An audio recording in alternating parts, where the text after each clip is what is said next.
তো যেটা বলছিলাম যে আমাদের প্রথমে যেটা আছে সেটা হচ্ছে ইক্লিপস আইডি, অ্যান্ড্রয়েড এসডিকে, সাথে হচ্ছে এডিটি প্লাগইন, এবং আমাদের লাগবে জাভা 1.6। তো আমার এখানে জেডিকে ইনস্টল করা আছে, তো আমি এটা ইনস্টল করতেছি না। তো এখানে যেটা আছে যে আমাদের ইক্লিপস আইডি যেটা আছে সেটাকে আমি এখানে ডিকম্প্রেস করে নিছি, এবং এটা যদি আমরা এখন ওপেন করি, Eclipse by the way, Eclipse হচ্ছে স্ট্যান্ড অ্যালোন আর কি, পোর্টেবল। সো এটা ইনস্টল করা লাগে না, আপনি জাস্ট সরাসরি যেটা করতে পারেন এখান থেকে ইক্লিপস এর ডিকম্প্রেস ফোল্ডার থেকে eclipse.exe যেটা আছে সেটাকে আপনি লঞ্চ করে কাজ করতে পারবেন। এবং এখানে আপনি যখন কোনো প্লাগইন অ্যাড করবেন, যেমন ইক্লিপস এর মধ্যে আপনি চাচ্ছেন যে এইচটিএমএল সিএসএস বা পিএইচপি এগুলার সাপোর্ট বা জাভাস্ক্রিপ্টের সাপোর্ট, সেক্ষেত্রে আপনাকে যেটা করতে হয়, ইক্লিপস এর একটা বেসিক ভার্সনের সাথে ওই সিনট্যাক্স গুলোকে হাইলাইট করার জন্য বা ওই সাপোর্টটা পাওয়ার জন্য আপনার কিছু প্লাগইন ইনস্টল করতে হয়। ঠিক সেরকম অ্যান্ড্রয়েডের ক্ষেত্রেও আমরা এটা করব। এবং প্লাগইন সহ যে ইক্লিপস ফোল্ডারটা আছে এখানে আমাদের, এইটাকে আপনি পোর্ট করে যখন অন্য সিস্টেমে নেবেন সেখানেও আপনি দেখবেন যে প্লাগইনটা ইন্টিগ্রেটেড অবস্থায় আছে। ঠিক আছে? তো এখানে আমাদের যখন ইক্লিপস ওপেন করব তখন আমাদেরকে বলবে একটা ওয়ার্ক স্পেস শো করে দিতে। তো আমরা ডিফল্ট যে ওয়ার্ক স্পেস সে ক্রিয়েট করছে ইউজার্স এর মধ্যে একটা ওয়ার্ক স্পেস ফোল্ডার, এটাকে আমরা ওপেন করি, এবং আমরা যেসব প্রজেক্ট ক্রিয়েট করব বাই ডিফল্ট ওয়ার্ক স্পেসের মধ্যে সেভ হবে। ঠিক আছে? ওয়ার্ক স্পেসে যখন কোনো প্রজেক্ট সেভ হয় সাথে সাথে ওয়ার্ক স্পেসের মধ্যে একটা ফোল্ডার ক্রিয়েট হয় ডট মেটা ডাটা নামে। ওইখানে কিছু ইনফরমেশন থাকে এই ওয়ার্ক স্পেসের প্রজেক্টগুলো সম্পর্কে। ঠিক আছে? আমরা চাইলে অন্য কোনো জায়গায় অন্য কোনো লোকেশনও প্রজেক্ট ক্রিয়েট করতে পারবো। তো ফার্স্টে আমরা এখানে পাচ্ছি একটা ওয়েলকাম স্ক্রিন, এবং এখানে আপনারা এগুলো দেখতে পারেন একটু, যে বিভিন্ন ধরনের টিউটোরিয়াল স্যাম্পলস। তো আমরা ওয়েলকাম স্ক্রিনটা ক্লোজ করে দিচ্ছি এখানে। তো এরকম একটা আইডি উইন্ডো পাচ্ছি আমরা এই আইডিটা সম্পর্কে একটু আইডিয়া নিয়ে নিই। হ্যাঁ, তো এখানে আমরা প্রথমে পাচ্ছি একটা প্যাকেজ এক্সপ্লোরার। এখানে আমরা দেখতে পাচ্ছি যে বিভিন্ন ধরনের আউটলাইন শো করার জন্য, বা প্রজেক্টে যদি কোনো প্রবলেম হয় বা কোনো কম্পাইলেশন এরর থাকে সেগুলো শো করার জন্য কিছু সাব ভিউ এখানে আছে। তো পাশাপাশি আমরা উপরে ডান দিকে দেখতেছি এখানে একটা জাভা একটা কথা লেখা আছে, এবং এইটাকে আমরা দেখতেছি এখানে লেখা আছে ওপেন পার্সপেক্টিভ। তো ইক্লিপসে যেটা, যে অনেকগুলা পার্সপেক্টিভ আপনি ওপেন করতে পারেন। হ্যাঁ, এক একটা পার্সপেক্টিভে এক একটা সেট অফ উইন্ডোজ এখানে শো করবে, এক একটা সেট অফ ফিচার্স আপনাকে প্রোভাইড করবে। তো এইসবের মধ্যে আছে, যেমন ধরেন আমরা যদি ডিবাগ করতে চাই, হ্যাঁ, কোন প্রজেক্টে কাজ করছি তখন সেখানে যদি আমাদের ডিবাগ করার প্রয়োজন হয় তখন আমরা ডিবাগিং রিলেটেড যেসব উইন্ডো, যে দেখা যায় যে ডিবাগিং এর জন্য এক একটা উইন্ডোতে কোনো ভ্যারিয়েবলের ভ্যালু শো করতেছে, বা একটা উইন্ডোতে দেখাচ্ছে থ্রেডগুলো কোথায় কি স্টেটে আছে। তো এটা দেখার জন্য আমরা ডিবাগ পার্সপেক্টিভ ওপেন করতে পারি। তো ভ্যারিয়েবল গুলোর ভ্যালু, ব্রেক পয়েন্টস, হ্যাঁ, মানে ডিবাগ স্পেসিফিক যেসব জিনিসপত্র আছে সেগুলো আমরা পাবো এই পার্সপেক্টিভের মধ্যে। তো আমরা কোড লিখবো বেসিক্যালি জাভা পার্সপেক্টিভে, এবং এখানে অ্যান্ড্রয়েড এসডিকে ইনকর্পোরেট করার পরে আমরা আরেকটা পার্সপেক্টিভ অ্যাড করব, সেটা সম্পর্কে আমরা বলবো। আর এখানে হচ্ছে যে ন্যাচারাল যেসব, মানে নর্মালি যে আইডির যে ফিচারগুলি থাকে, আমরা প্রজেক্ট ইম্পোর্ট এক্সপোর্ট বা ওয়ার্ক স্পেস যদি সুইচ করতে চাই এই ফিচারগুলো আমরা এখানে পাচ্ছি। এবং সবচেয়ে ভালো যে জিনিসটা সেটা হচ্ছে যে প্রত্যেকটা আইডির মধ্যে কিছু কোড রিফ্যাক্টরিং এর ফ্যাসিলিটি দেওয়া থাকে। হ্যাঁ, কোড রিফ্যাক্টরিং এর এখানে কিছু ফ্যাসিলিটি আমরা পাবো। ধরা যাক আমরা এখানে একটা সিম্পল জাভা প্রজেক্ট ক্রিয়েট করি। তার আগে একটা জিনিস দেখি আমরা, যে উইন্ডো প্রেফারেন্সেস। তো এখানে আমরা দেখতেছি যেহেতু এই ইক্লিপসের পার্টিকুলার এই ভার্সনটা হচ্ছে জাভা ডেভেলপমেন্টের জন্য, তো এখানে প্রথমেই আমরা এখানে একটা জাভা রিলেটেড একটা এখানে অপশন পাচ্ছি, এবং এইখানে জাভার যে কম্পাইলার ভার্সন,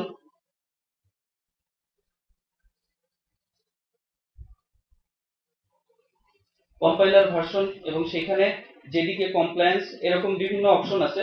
জেডিকে কমপ্লায়েন্সটা হচ্ছে যে আপনি যখন কোনো প্রজেক্ট কম্পাইল করতেছেন তখন জেডিকে কোন ভার্সনটাকে সে ধরে নিয়ে এখানে কম্পাইলেশনটা করবে বা আপনাকে বিভিন্ন এরর শো করবে। তো যেমন দেখা যায় যে অনেক প্রজেক্টের ক্ষেত্রে আপনারা যখন নেট থেকে বিভিন্ন প্রজেক্ট ইম্পোর্ট করবেন পরবর্তীতে দেখবেন এই ধরনের প্রবলেমগুলো, যে দেখা যায় অনেক প্রজেক্টে আপনি অ্যানোটেশন ইউজ করছেন, কোন একটা মেথড ওভাররাইড করার সময় উপরে @ওভাররাইড লিখছেন, এরকম তো আসে তাই না, কম্পাইলার থেকে দিয়ে দেয়। তো ওই ওভাররাইডটা থাকার কারণে দেখা যাচ্ছে আপনি প্রজেক্টটাকে অন্য কোথাও নিয়ে রান করতেছেন যেখানে 1.6 নাই 1.5 আছে, তখন কিছু এরর শো করতেছে।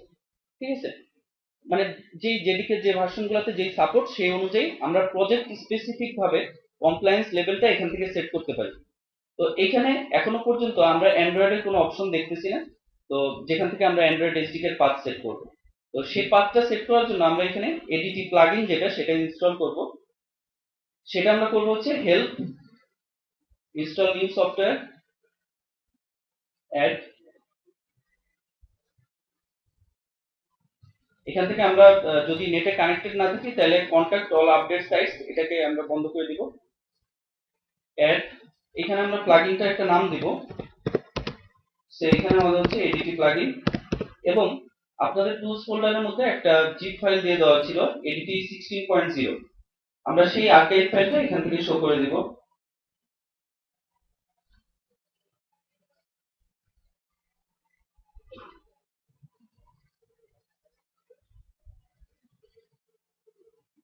এডিটি 16.0.0। তো এডিটি প্লাগইনের ভিতরে আমরা এডিটি প্লাগইনের থ্রুতে আমরা কিছু ফিচার পাই, যে ফিচারগুলো নেক্সট আমি এক্সপ্লেইন করব। তো আমরা এখানে এডিটি প্লাগইনটাকে অ্যাড করলাম। ওকে, প্লাগইন অ্যাড করার সাথে সাথে আমরা দেখতেছি যে এডিটি অর্থাৎ অ্যান্ড্রয়েড ডেভেলপমেন্ট টুলস এটার মধ্যে আমরা 4টা ফিচার পাচ্ছি। ঠিক আছে, এটা ইনস্টল করার সাথে সাথে এই 4টা ফিচার আমাদের ইক্লিপসের সাথে ইন্টিগ্রেটেড হয়ে যাবে। এই 4টা ফিচার কি কি? প্রথমে হচ্ছে অ্যান্ড্রয়েড ডিডিএমএস। ডিডিএমএস হচ্ছে Dalvik debug monitoring service. Dalvik debug monitoring service যেটা করে সেটা হচ্ছে যে আপনি যখন একটা অ্যাপ্লিকেশন কোনো ডেলভিক ভিএমে রান করতেছে তখন যেসব ডিবাগ ইনফরমেশন বা বিভিন্ন স্টেপ বাই স্টেপ যখন বিল্ড করতেছে সেই প্রসেসগুলোকে জাস্ট আলাদা একটা স্ট্যান্ড অ্যালোন অ্যাপ্লিকেশন হিসেবে অ্যান্ড্রয়েড এসডিকে এর মধ্যে দিয়ে দেওয়া থাকে, সেই টুল দিয়ে দেখা যায়, মনিটর করা যায়। হ্যাঁ, ডিবাগিং এর বিভিন্ন স্টেজ মনিটর করা যায়, বা অ্যাপ্লিকেশন যখন চলতেছে তখনকার বিভিন্ন স্টেজ মনিটর করা যায়। তো এই ডিডিএমএস টাকে আমরা চাচ্ছি যে আলাদা স্ট্যান্ড অ্যালোন অ্যাপ্লিকেশন হিসেবে ইউজ করব না, আমরা সরাসরি ইক্লিপস এর সাথে ইন্টিগ্রেট করে নিব, যাতে আমরা সরাসরি ইক্লিপস এর মধ্যেই দেখতে পারি এই বিভিন্ন ফিচারগুলো। লাইক যখন অ্যাপ্লিকেশন চলতেছে বা যখন আপনার একটা ইমুলেটর চলতেছে তখন লগে আপনাকে শো করবে যে কি কি জিনিসপত্র হচ্ছে, বা আপনি চাইলে কোনো একটা ইমুলেটরে কিছু কন্ট্রোল ইউজ করতে পারবেন, লাইক একটা ইমুলেটরে আপনার এসএমএস পাঠাতে হবে বা একটা ইমুলেটরে আপনার কল প্লেস করতে হবে। এই ধরনের কিছু ফিচার আমরা এই ডিডিএমএস থেকে পাবো। নেক্সট, ডেভেলপমেন্ট টুলস হিসেবে আমরা এখানে development tools, hierarchy viewer, trace view, এগুলা দিয়ে আমরা যেটা করব, আমাদের হয়তো একটা প্রজেক্ট যখন ক্রিয়েট করতে হয় ক্লিপসে তখন সে অটো জেনারেটেড ভাবে অ্যান্ড্রয়েডের আপনার বেসিক ফাইল স্ট্রাকচার তৈরি করে দিচ্ছে, বা এই ধরনের সুবিধাগুলোর জন্য আমরা এই টুলসগুলো ইউজ করব। স্টিল আপনি চাইলে ইক্লিপস ইউজ না করে টোটাল দেখা যাচ্ছে যে টেক্সট এডিটর দিয়ে আপনি কাজ করতে পারেন, এবং সেই ক্ষেত্রে অ্যান্ড্রয়েডের যেসব টুলসগুলো দেওয়া আছে আমরা দেখবো এসডিকে এর মধ্যে, সেই টুলসগুলো ইউজ করে আপনি প্রজেক্ট কম্পাইল করতে পারেন, প্রজেক্ট রান করতে পারেন। বাট সেটা অনেক বেশি, মানে সেটা সর্ট অফ নিজের উপর নিজের অত্যাচার করা আর কি। সো এটা আমরা করতেছি না। নেক্সট, এখানে আমরা টার্মস এন্ড কন্ডিশন অ্যাকসেপ্ট দিয়ে যাচ্ছি, ফিনিশ। এখানে যেটা বলতেছে যে এডিটি প্লাগইন যেটা সেটার ভিতর সেটা তো একটা মানে কি বলবো একটা মডিউল, এই মডিউলটা ডেভেলপার দ্বারা সাইন করা না, ফলে আপনাকে দেখাবে যে এটা একটা আনসাইন্ড কন্টেন্ট আপনি ইনস্টল করতেছেন। তো আমরা এখানে ওকে দিয়ে যাচ্ছি। তো আপনারা যখন এসডিকে আচ্ছা এখানে একটা রিস্টার্ট দিতে হবে আমাদের। যখন এসডিকে সেটআপের অ্যান্ড্রয়েড সাইট থেকে ডেভেলপার সাইট থেকে যখন এসডিকে সেটআপের ইনস্ট্রাকশন দেখবেন সেখানে দেখবেন যে এডিটি প্লাগইন ইনস্টল করার ওরা যেটা রিকমেন্ডেড প্রসেস সেটা হচ্ছে যে আপনি একটা ইউআরএল দিয়ে দিবেন এবং ওই ইউআরএল থেকে এডিটি প্লাগইনটাকে ডাউনলোড করে তারপর ইনস্টল করা হবে। ঠিক আছে, তো আমরা এখানে জাস্ট আরো সুবিধার জন্য এটা করতেছি বেসিক্যালি, যে 6-7 মেগাবাইট একটা ডাউনলোড করা লাগবে, জাস্ট ওইটা অ্যাভয়েড করলাম। ওকে,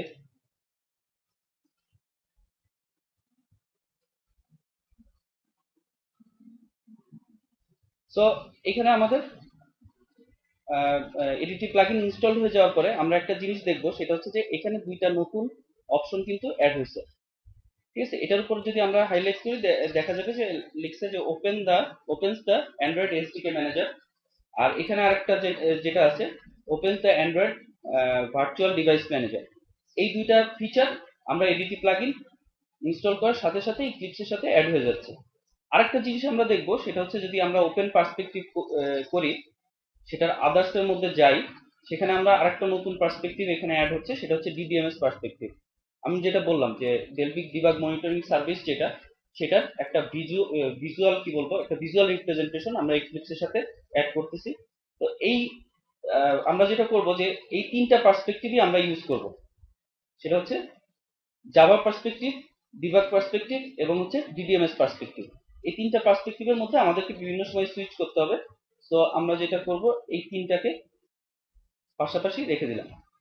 তো আমরা একটা জিনিস খেয়াল করি, এখানে ডিবিএমএস পার্সপেক্টিভে আমি যখন যাচ্ছি তখন দেখতেছি এখানে ডিভাইসেস লিস্ট দেখানোর জন্য একটা উইন্ডো আছে, ইমুলেটর কন্ট্রোল, যেখান থেকে আপনি ইমুলেটরে কল ইমুলেট করতে পারবেন।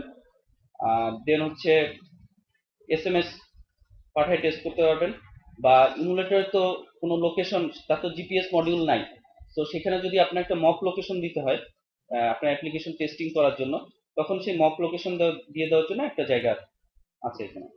প্লাস এখানে একটা লগ ক্যাট আছে, লগ ক্যাটের মধ্যে আমরা বিভিন্ন লগ দেখতে পাবো, আমরা একটু পরে দেখবো।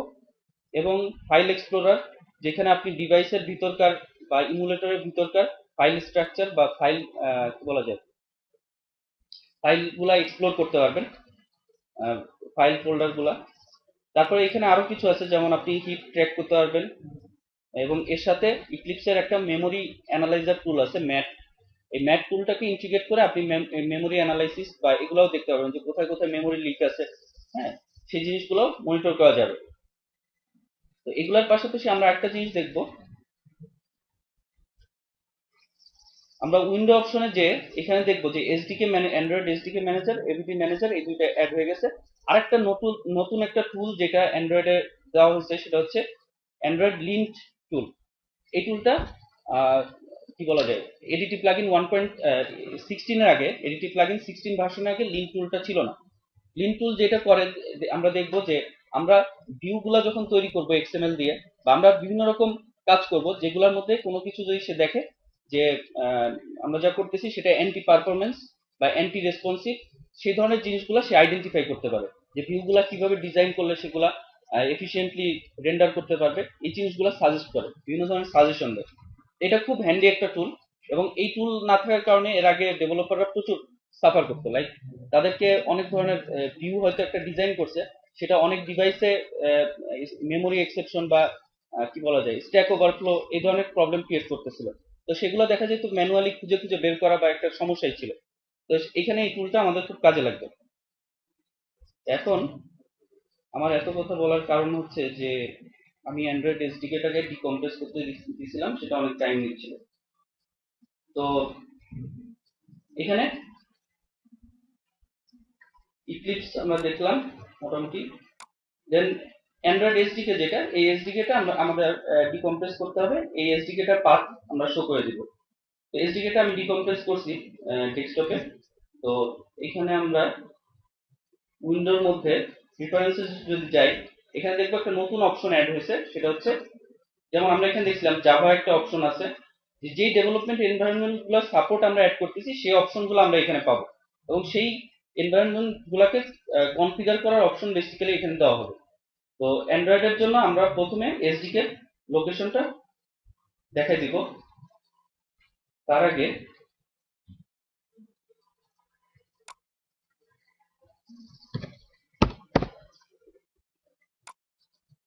তো অ্যান্ড্রয়েড এসডিকে এর মধ্যে আমাদের বেশ কিছু ফোল্ডার এখানে ক্রিয়েট হয়েছে।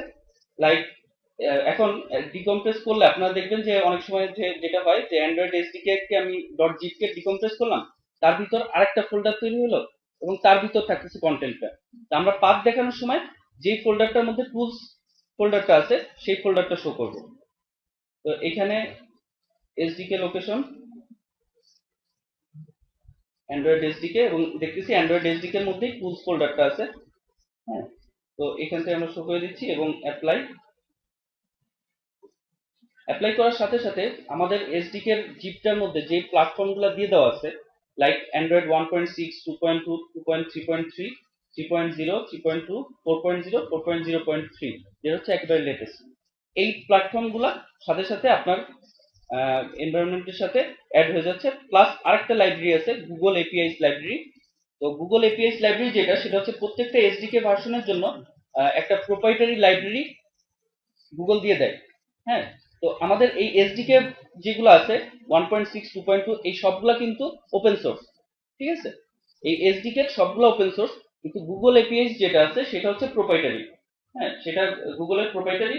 এবং এখানে আমরা শুধুমাত্র ম্যাপ রিলেটেড যে কাজগুলো করবো আপাতত, গুগল এপিআইটা আমাদের দরকার হবে ম্যাপ রিলেটেড কাজগুলো করার জন্য।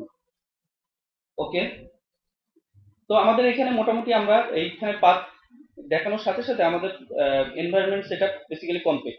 বেসিক্যালি আমরা কি করলাম, ফার্স্ট অফ অল আমরা ইক্লিপস এবং অ্যান্ড্রয়েড এসডিকেটাকে ডিকম্প্রেস করলাম, তারপর জাভা ইনস্টল করলাম, দেন ইক্লিপস থেকে আমরা এডিটি প্লাগইনটাকে এখান থেকে ইনস্টল নিউ সফটওয়্যার এই অপশন থেকে সেটাকে ইনস্টল করলাম, এবং তারপর অ্যান্ড্রয়েড এসডিকে পাথ দেখাই দিলাম।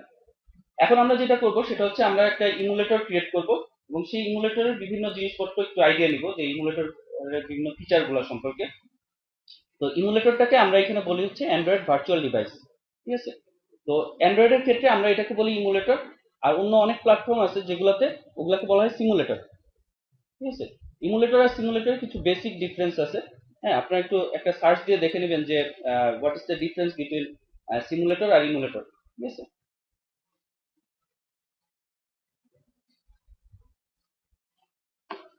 তো এখানে আমরা এবিডি ম্যানেজার যেটা সেটা ওপেন করলাম। তো এখানে ইনিশিয়ালি আপনাদের কোনো এবিডি ক্রিয়েট করা থাকবে না, এখানে যেহেতু ক্রিয়েট করা আছে তো এগুলা শো করতেছে। তো আমরা একটা নিউ এবিডি ক্রিয়েট করি। এবিডি ক্রিয়েট করার সময় প্রথমে আপনাকে ইমুলেটরটার একটা নাম দিতে হবে। তো আমরা এটার নাম দিচ্ছি,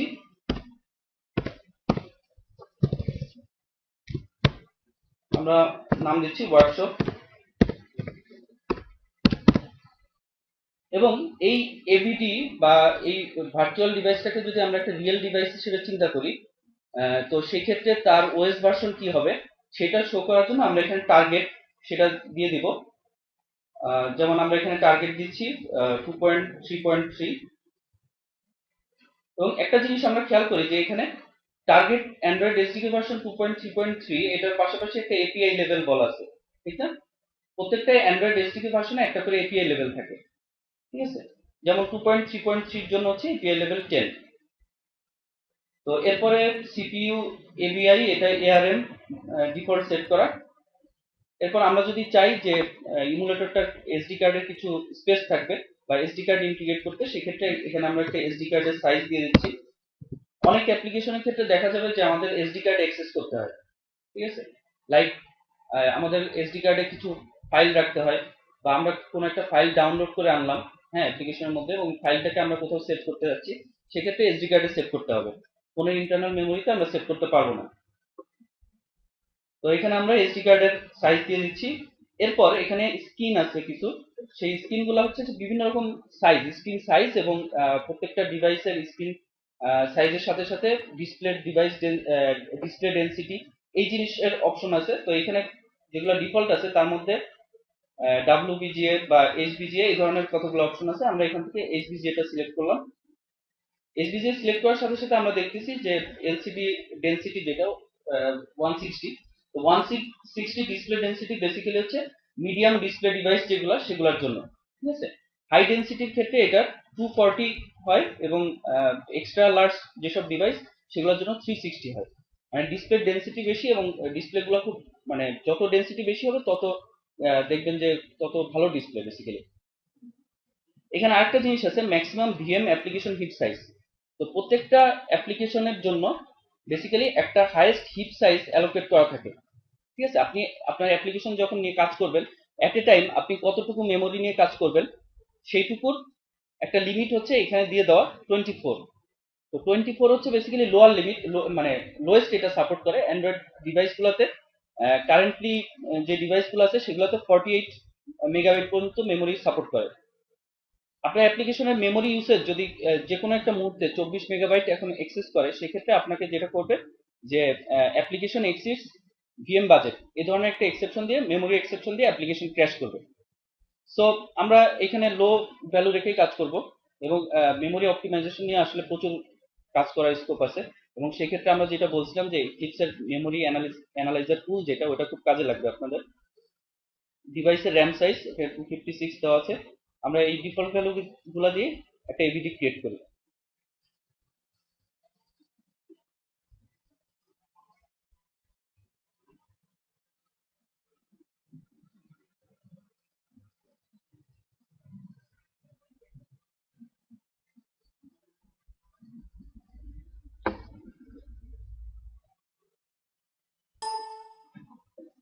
এখানে আমাদের ইমুলেটর বা এবিডিটা ক্রিয়েট করলাম এবং আমরা চাইলে এটার কনফিগারেশন যে কোনো সময় এডিট করতে পারবো এবং এটার ডিটেলস ইনফরমেশন এখানে দেখা যাবে। তো আমরা এটাকে লঞ্চ করি, স্টার্ট, লঞ্চ।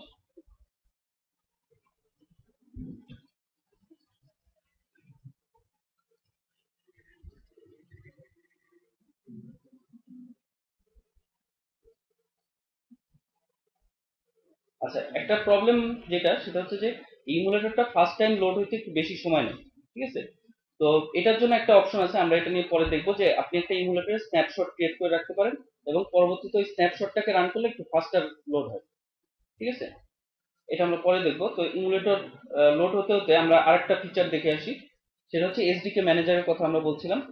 তো এসডিকে ম্যানেজারটা যদি আমরা ওপেন করি, দেন এইখানে আপনাকে কতগুলা এসডিকে প্ল্যাটফর্মে একটা লিস্ট শো করবে, যে অ্যান্ড্রয়েড স্পেসিফিক যেসব টুলস আছে এইগুলার একটা লিস্ট শো করবে, এবং আপনি যদি কানেক্টেড থাকেন ইন্টারনেটে, তাহলে আপনাকে নতুন যে আপডেটেড টুলস গুলো আছে সেগুলা রিপোজিটরি থেকে ফেচ করে এই লিস্টে নিয়ে আসবে।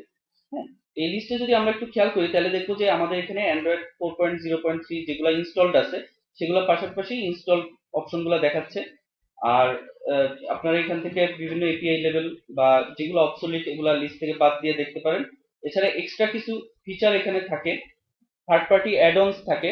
যেমন আপনি হয়তো সনি এরিকসনের জন্য কোনো একটা স্পেসিফিক ফিচার ইউজ করতে যাচ্ছেন, বা এইচটিসির যেটা আছে, এইচটিসির একটা সেপারেট এসডিকে আছে, লাইক ওপেন সেন্স এসডিকে। আপনি যদি ওই এসডিকে নিয়ে কাজ করতে চান, সেক্ষেত্রে শুধুমাত্র এইচটিসির ওই অ্যাড-অনটুকু আপনি ডাউনলোড করে নিতে পারেন।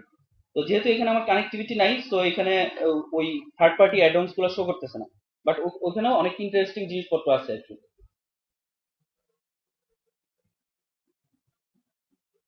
আচ্ছা,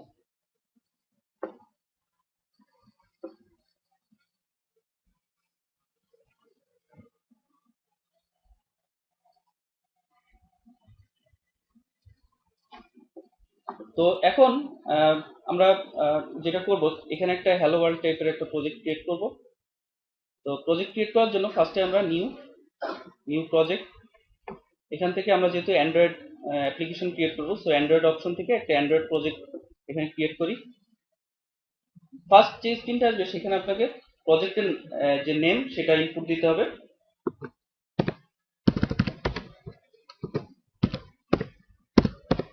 আমরা এটার নাম দিচ্ছি হ্যালো ওয়ার্ল্ড। এখানে কিছু অপশন আছে, একটা নতুন প্রজেক্ট আমরা ওয়ার্ক স্পেসে ক্রিয়েট করব কিনা, বা আমরা এসডিকে এর সাথে যে স্যাম্পলগুলি আছে সেগুলি থেকে প্রজেক্টটা ক্রিয়েট করব কিনা। এসডিকে এর সাথে ইনফ্যাক্ট খুব ভালো কিছু স্যাম্পল দেওয়া থাকে, হ্যাঁ, যেই স্যাম্পলগুলো যদি আমরা একটু এক্সপ্লোর করি, দেখবো যে অনেক ভালো ভালো জিনিস সেখানে পাওয়া যাচ্ছে। বেসিক্যালি আপনার দরকারি ম্যাক্সিমাম জিনিস স্যাম্পলের মধ্যে পাওয়া যাবে, আমরা ওইটাও দেখবো। আর আমরা যদি কোনো এক্সিস্টিং সোর্স কোড থেকে, লাইক ইক্লিপস থেকে, ইক্লিপসে ক্রিয়েট করা হয় নাই এরকম একটা প্রজেক্ট, যেমন আপনারা ওপেন সোর্স অনেক গুগল কোডে হোস্ট করা অনেক ওপেন সোর্স প্রজেক্ট পাবেন, দেখবেন যে সেগুলা ইক্লিপসে ক্রিয়েট করা না, বা ইক্লিপসে ক্রিয়েট করলে যেসব ফাইল তৈরি হয় তার সবগুলো হয়তো সেখানে নাই। সে ধরনের কোনো প্রজেক্ট যদি আপনি এক্সিস্টিং সোর্স থেকে ক্রিয়েট করতে চান, তাহলে সেকেন্ড অপশনটা আপনি ইউজ করতে পারেন। এছাড়া আমরা ডিফল্ট লোকেশনে ক্রিয়েট করতেছি প্রজেক্টটা, তো এটা যদি আমরা চাই ডিফারেন্ট লোকেশনে ক্রিয়েট করতে পারবো।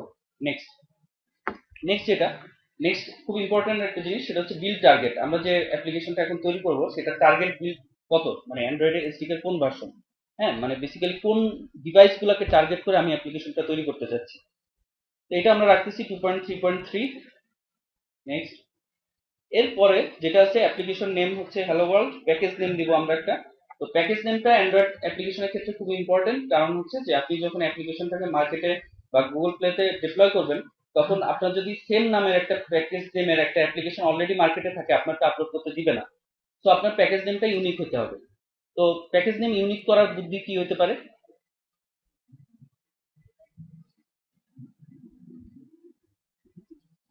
কেউ বলতে পারবেন স্পেসিফিক কেউ একজন? এখানে হয়তো টাইমটা হয়তো ভ্যালিড আইডেন্টিফায়ার হিসেবে প্যাকেজ নেমে নিবে না অনেক সময়। তো আমরা যেটা করি সেটা হচ্ছে যে ধরা যাক যে কোনো অ্যাপ্লিকেশন, আপনি তো যে কোনো একটা অর্গানাইজেশনের সাথে অ্যাফিলিয়েটেড, ঠিক আছে? এটা হতে পারে বুয়েট, হতে পারে যে কোনো একটা কোম্পানি হতে পারে। তো সাধারণত যেটা করা হয়, প্রত্যেকটা অর্গানাইজেশন তো একটা করে কি থাকে, ডোমেন নেম থাকে, তাই না? ডোমেন নেমটা কিন্তু ইউনিক। তো যেটা করা হয় ওই ডোমেন নেমটাকে উল্টা করে দিয়ে লেখা হয়। হ্যাঁ, যেমন আমার কোম্পানির নাম হচ্ছে সেন্টিনেল সলিউশনস লিমিটেড এবং আমার ডোমেন নেম হচ্ছে সেন্টিনেল বিডি। সো আমি যখন কোনো অ্যাপ্লিকেশন ক্রিয়েট করি তখন আমি কি করি, কম ডট সেন্টিনেল বিডি, দেন আমি তো জানি যখন আমি আমার অর্গানাইজেশনের মধ্যে আছি এইটার মধ্যে কি কি কাজ আমি করতেছি বা কোন অ্যাপ্লিকেশনগুলো ইউনিক, ঠিক আছে? মানে কোনটা কোন নামটা দিলে ইউনিক হবে। যেমন আমি এখন জানি যে হ্যালো ওয়ার্ল্ড নামে আর কোনো প্যাকেজ নাই, ঠিক আছে? সো আমি এখন প্যাকেজের নাম দিলাম কম ডট সেন্টিনেলিটি ডট হ্যালো ওয়ার্ল্ড। হ্যাঁ, তো এইভাবে অ্যাপ্লিকেশনের প্যাকেজ নেমটাকে আমরা ইউনিক করি আর কি। তো এটা যে কোনো সময় প্যাকেজ নেমটা চেঞ্জ করা যায়, এটা খুব বিগ ডিল না। স্টিল যদি আপনার অর্গানাইজেশনের নামটা প্যাকেজ নেমে থাকে তাহলে মার্কেটের থেকে অ্যাপ্লিকেশন ডাউনলোড করার সময় সবাই দেখতে পাবে যে ওখানে আপনার অর্গানাইজেশন নেমটা আছে, ঠিক আছে? এরপরে যেটা আছে সেটা হচ্ছে খুব important, minimum SDK version. Minimum SDK ভার্সনে আমরা এপিআই লেভেল, যেটা যে লোয়েস্ট কোন ডিভাইসে আমাদের অ্যাপ্লিকেশন চলবে, সেই সাপোর্ট কোন ডিভাইস পর্যন্ত আপনি সাপোর্ট দিতে যাচ্ছেন সেটার মিনিমাম এসডিকে ভার্সনটা দিতে হয়। আমরা আগে দেখছি যে প্রত্যেকটা এসডিকে ভার্সনের সাথে একটা করে এপিআই লেভেল অ্যাসোসিয়েটেড আছে। যেমন ইমুলেটরটা ক্রিয়েট করার সময় আমরা দেখছি 2.3.3 এর সাথে এপিআই লেভেল হচ্ছে 10। তো আমরা সাধারণত মিনিমাম এসডিকে টা এইভাবে ডিটারমাইন করি যে কোন ডিভাইসগুলোতে আমরা সাপোর্ট দিব। এখন দেখা যাচ্ছে যে আপনার অ্যাপ্লিকেশনে এমন কিছু ফিচার আছে যেটা পুরানো এসডিকে সাপোর্ট করে না। হ্যাঁ, ধরা যাক আপনি পুশ নোটিফিকেশন নিয়ে কাজ করবেন। পুশ নোটিফিকেশনের সাপোর্টটা আছে অ্যান্ড্রয়েড 2.2 থেকে। সো আপনি যদি অ্যান্ড্রয়েড 1.6 থেকে সাপোর্ট এখানে মিনিমাম এসডিকে দেন, সেক্ষেত্রে রিস্ক আছে যে প্রচুর 1.6 এর যারা ইউজার তারা ডাউনলোড করতে পারবে এবং তারা এই ফিচারে ক্র্যাশ করে আপনাকে রিপোর্ট করতেছে এবং দেখা যাচ্ছে অনেক খারাপ রিভিউ চলে আসতেছে অ্যাপ্লিকেশনে। সো আমরা যতটুকু সাপোর্ট দিচ্ছি ততটুকু থেকে এই মিনিমাম এসডিকে ভার্সনটা দিব। তো আমরা এখানে টার্গেট বিল্ড এবং মিনিমাম এসডিকে এটা 10 একই রাখতেছি। তো বেসিক্যালি আপনারা অ্যান্ড্রয়েডের ডেভেলপার সাইটে যে দেখতে পাবেন যে কোন ডিভাইসগুলো মার্কেটে এখন কত পার্সেন্ট আছে। হ্যাঁ, developer.android.com এ গেলেই ফার্স্ট ইয়েতেই আপনারা দেখতে পাবেন যে কোন এসডিকে ভার্সন সাপোর্টেড ডিভাইসগুলো কত পার্সেন্ট মার্কেটে আছে। তো সেখানে দেখবেন যে 2.3 বা 2.2 নিচে ডিভাইস বলতে গেলে খুব নেগলিজিবল, 3 to 4% ডিভাইস হয়তো মার্কেটে এখনো আছে। তো এখানে আমরা ফিনিশ দিলাম।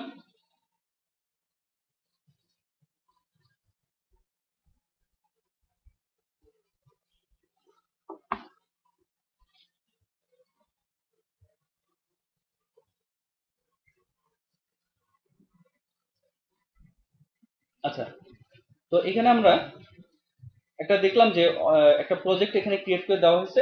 আমরা যে প্রজেক্ট নাম দিয়েছিলাম হ্যালো ওয়ার্ল্ড সেই নামে। এখানে আমরা দেখতেছি কিছু ফোল্ডার আছে, সোর্স, জেন, হ্যাঁ, তারপরে যে টার্গেট বিলটা যেটা দিছিলাম সেটা 2.3.3, তারপরে অ্যাসেটস, বিন, রিসোর্সেস, এরকম কিছু জিনিসপত্র এখানে আছে। একটা ম্যানিফেস্ট ফাইল আছে।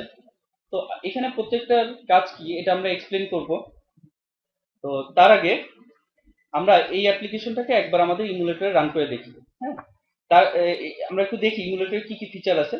যেমন আমরা দেখতেছি এখানে একটা স্ক্রিন দেখতেছি, যে স্ক্রিনটাকে কি বলা হয়, হোম স্ক্রিন, ঠিক আছে? এটা সর্ট অফ আমাদের পিসি ডেস্কটপের মতো। দেন আমরা যেমন পিসিতে স্টার্ট মেনু ইউজ করি সেরকম এখানে একটা লঞ্চার বাটন আছে। এটাতে ক্লিক করলে যেসব অ্যাপ্লিকেশন অলরেডি আপনার ইমুলেটরে বা ডিভাইসে ইনস্টল করা আছে সেগুলো আপনাকে শো করবে। যেমন আমরা কি বলছিলাম যে আগের দিন যে প্রত্যেকটা ডিভাইসের সাথে কিছু অ্যাপ্লিকেশন শিপ করে করে দেওয়া হয় আর কি, আপনি ডিফল্ট কিছু অ্যাপ্লিকেশন পেয়ে যান। তো সেরকম কিছু অ্যাপ্লিকেশন যেমন ব্রাউজার, ক্যালকুলেটর, ক্যামেরা, হ্যাঁ, ক্লক, কন্ট্যাক্টস, এই ধরনের কিছু অ্যাপ্লিকেশন আমরা এখানে দেখতে পাচ্ছি। এবং আমাদের যখন কোনো একটা অ্যাপ্লিকেশন লঞ্চ করা দরকার হবে তখন আমরা লঞ্চারে যে এখান থেকে সেটাকে ওপেন করতে পারবো। লাইক আমরা ক্যালকুলেটরটা এখান থেকে ওপেন করতেছি। আরেকটা জিনিস আমরা খেয়াল করি, আমরা পরবর্তীতে দেখবো যে কোনো অ্যাপ্লিকেশনে, অ্যান্ড্রয়েড অ্যাপ্লিকেশনে কোনো এক্সিট অপশন থাকে না ইন জেনারেল। ঠিক আছে, এক্সিট অপশনটা কোনো অ্যাপ্লিকেশনে স্ট্যান্ডার্ড না, আপনি রাখতে পারেন বাট স্ট্যান্ডার্ড না যে আপনি ইয়ে করবেন। তো সেটার জন্য যেটা করা হয় যে আপনি অ্যাপ্লিকেশন টু অ্যাপ্লিকেশন সুইচ করবেন, সেটার জন্য বেসিক্যালি বেশিরভাগ সময় ব্যাক বাটন, হোম বাটন এগুলো ইউজ করা হয়। যেমন আমরা এই অ্যাপ্লিকেশনটাতে আছি, আমরা চাচ্ছি যে ডেস্কটপে চলে যেতে বা হোম স্ক্রিন চলে যেতে, আমরা হোম বাটন প্রেস করলে চলে যাব। এখানে দেখা গেল আমরা আরেকটা অ্যাপ্লিকেশন চালু করলাম, সে আমরা ডায়ালার অ্যাপ্লিকেশনটা চালু করলাম।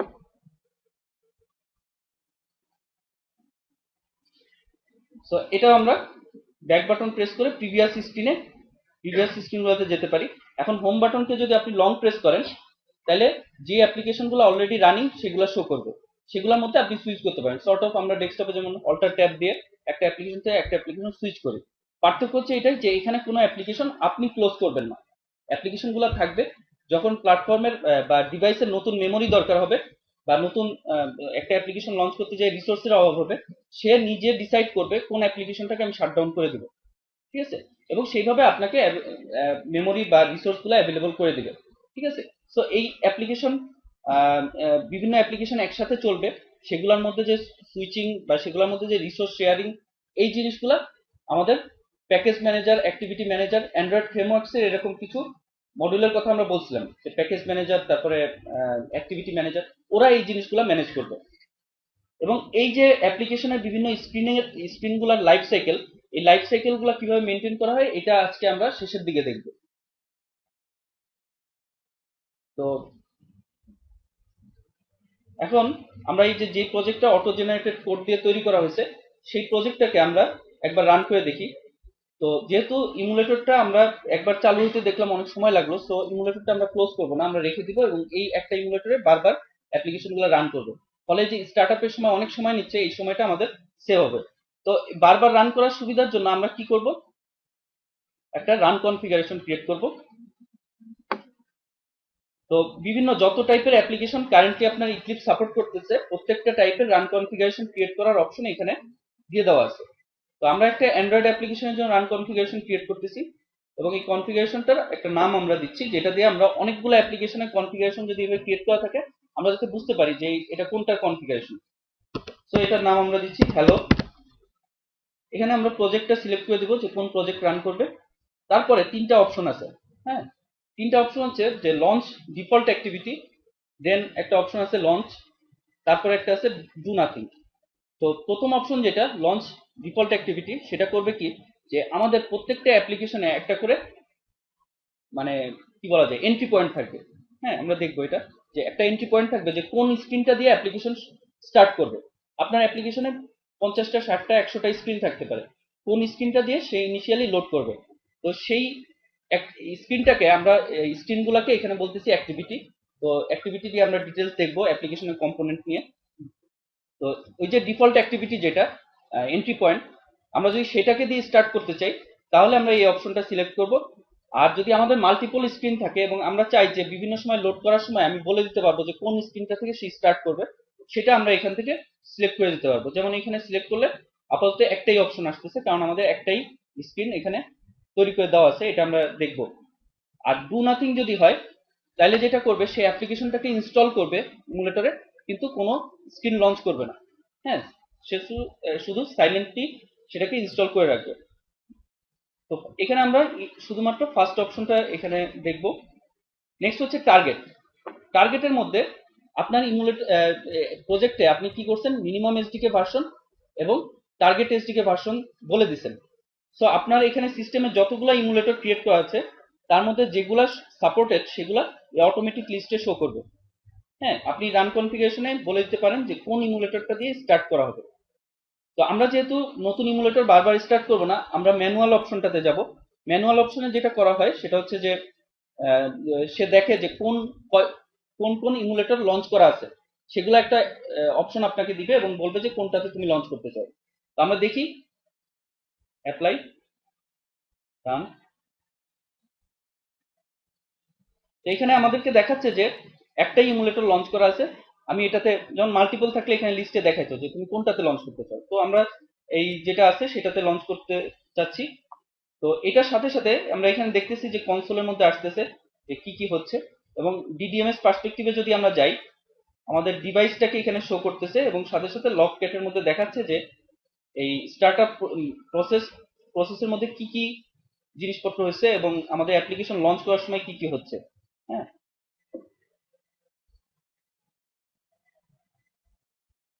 এবং ট্যাগগুলো খেয়াল করলে আমরা দেখতে পাবো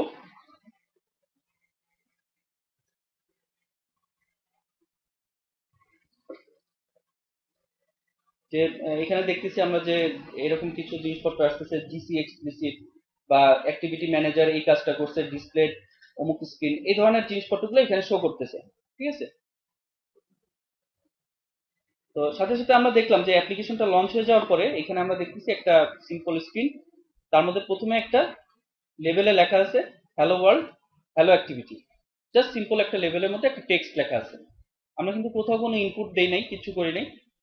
তো এখানে দেখানো হচ্ছে, এবং এটা হচ্ছে একটা স্ক্রিন, অ্যাপ্লিকেশনের স্ক্রিন, যেটাকে আমরা পরবর্তীতে দেখবো। এটার নাম হচ্ছে অ্যাক্টিভিটি, যেটা হচ্ছে অ্যান্ড্রয়েডের মেইন একটা কম্পোনেন্ট গুলার একটা, মানে মেইন চারটা কম্পোনেন্টের একটা।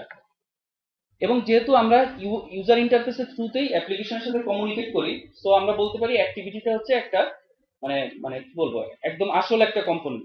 হ্যাঁ, যেটার থ্রুতে আমরা অ্যাপ্লিকেশনের সাথে কমিউনিকেট করবো। তো এখানে কয়েকটা জিনিস, উপরেরটাকে আমরা বলতেছি স্ট্যাটাস বার, যেখানে আমাদের নেটওয়ার্কের স্ট্যাটাস শো করতেছে, ব্যাটারি স্ট্যাটাস শো করতেছে এবং টাইম শো করতেছে। তারপরেরটাকে আমরা বলতেছি টাইটেল বার, যেখানে আমাদের প্রজেক্টের নাম বা অ্যাপ্লিকেশনের নাম এটাকে শো করতেছে। এরপরে আমাদের এখানে একটা লেভেলের মধ্যে জাস্ট একটা স্ট্রিং আমরা শো করে দেখাচ্ছি। তো এখানে আমরা দেখতেছি যে ডান পাশে একটা হার্ড কিবোর্ড দিয়ে দেওয়া আছে, যেখানে ফোনের বিভিন্ন অপশনগুলা প্লাস একটা, যেহেতু এটা টাচ ডিভাইস, ম্যাক্সিমামই টাচ ডিভাইস, ইনফ্যাক্ট সব অ্যান্ড্রয়েড ডিভাইসই টাচ বেসড, প্রথম দিকে কিছু কিছু ছিল টাচ ছাড়া। তো এখানে তবু এখানে একটা হার্ড কিবোর্ড দিয়ে দেওয়া আছে, যদিও আমরা যখন কিছু ইনপুট দিতে যাব তখন দেখবো যে এখানে একটা সফট কিবোর্ড চলে আসে। ঠিক আছে, তো আমরা অ্যাপ্লিকেশন থেকে বের হয়ে আসলাম। এখন আমরা যেটা দেখবো সেটা হচ্ছে যে এই প্রজেক্টের স্ট্রাকচারটা আমরা বোঝার চেষ্টা করব।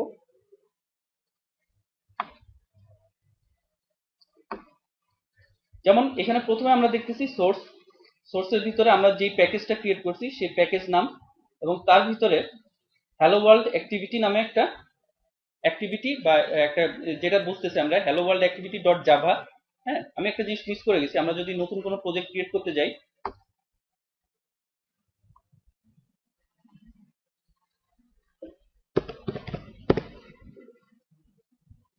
নতুন কোনো প্রজেক্ট ক্রিয়েট করতে গেলে আমাদের এখানে একটা জিনিস আসে, সেটা হচ্ছে ক্রিয়েট অ্যাক্টিভিটি একটা অপশন ছিল। হ্যাঁ, আগে যখন ক্রিয়েট করতে গেছি তখন সে এখানে ফার্স্টের যে স্ক্রিনটা হবে সেটার জন্য যে জাভা ক্লাস সেটার নাম সে এখানে নিয়ে নেয় ইনপুট। আবার আপনার কি হতে পারে, আপনি একটা এমটি অ্যাপ্লিকেশন ক্রিয়েট করতে পারেন কোনো অ্যাক্টিভিটি ছাড়া, কোনো স্ক্রিন ছাড়া, সেক্ষেত্রে আপনি চেকটা উঠাই দিয়ে আপনি প্রজেক্ট ক্রিয়েট করতে পারেন। হ্যাঁ, আর এখানে আপনি নামটা চাইলে মডিফাই করে দিতে পারেন। তো নর্মালি সে যেটা করে অ্যাপ্লিকেশন নেমের সাথে অ্যাক্টিভিটি কথাটা অ্যাড করে সে একটা জাভা ফাইল ক্রিয়েট করে। তো আমাদের এখানে হ্যালো ওয়ার্ল্ডের সাথে সে অ্যাক্টিভিটি অ্যাড করে hello world activity dot Java একটা ফাইল তৈরি করছে, যেটার মধ্যে 2-3 লাইনের একটা সোর্স কোড আছে। এবং আমরা তো এটা জানি যে একটা জাভা ক্লাস যখন আমরা লিখি তখন সেটা স্ট্রাকচার কি থাকে। যেমন প্রথমে থাকে একটা প্যাকেজ ডিক্লারেশন। হ্যাঁ, যেমন এখানে আছে যে প্যাকেজ ফর্ম ডট সেন্টিলিটি ডট হ্যালো ওয়ার্ল্ড, কোন প্যাকেজের মধ্যে আমাদের ক্লাসটা আছে। নেক্সট যেটা থাকে সেটা হচ্ছে ইম্পোর্ট স্টেটমেন্ট গুলা, যে আমাদের যেসব ক্লাস, লাইব্রেরি থেকে যেসব ক্লাস আমাদের দরকার হচ্ছে বা বিভিন্ন ক্লাস আমরা ইউজ করব সেগুলো আমরা ইম্পোর্ট করে নিই। দেন আমরা এখানে দেখতেছি যে এখানে public class hello world activity extends activity এরকম একটা ক্লাস ডিক্লারেশন আছে, এবং তার ভিতরে একটা মেথড, যে মেথডটার উপরে আমরা দেখতেছি ওভাররাইড একটা অ্যানোটেশন আছে, এবং সেই মেথডটার নাম হচ্ছে অন ক্রিয়েট মেথড। এই মেথডটা এখানে ডিফাইন করা আছে। তো এইটুকু দেখে আমরা কি বুঝতেছি, এটুকু দেখে আমরা বুঝতে পারতেছি বেসিক্যালি সেটা হচ্ছে যে এখানে একটা ক্লাস আমরা ডিফাইন করতেছি, যে ক্লাসটা অ্যাক্টিভিটি ক্লাসকে এক্সটেন্ড করতেছে, এবং করার সাথে সাথে কি হচ্ছে বেসিক্যালি ইনহেরিটেন্সের কারণে কি হয় আমরা, রাইট, অ্যাক্টিভিটি ক্লাসের অলরেডি ডিফাইন্ড যে মেথড, যে অ্যাট্রিবিউট, হ্যাঁ, সেগুলোকে আমরা আমাদের হ্যালো ওয়ার্ল্ড অ্যাক্টিভিটি থেকে অ্যাক্সেস করতে পারবো। হ্যাঁ, তো কোন মেথড এবং ভেরিয়েবল গুলাকে আমরা অ্যাক্সেস করতে পারবো? পাবলিক গুলাকে পারবো, প্রোটেক্টেড গুলাকে পারবো, ঠিক না? প্রাইভেট গুলাকে কিন্তু আমরা অ্যাক্সেস করতে পারবো না।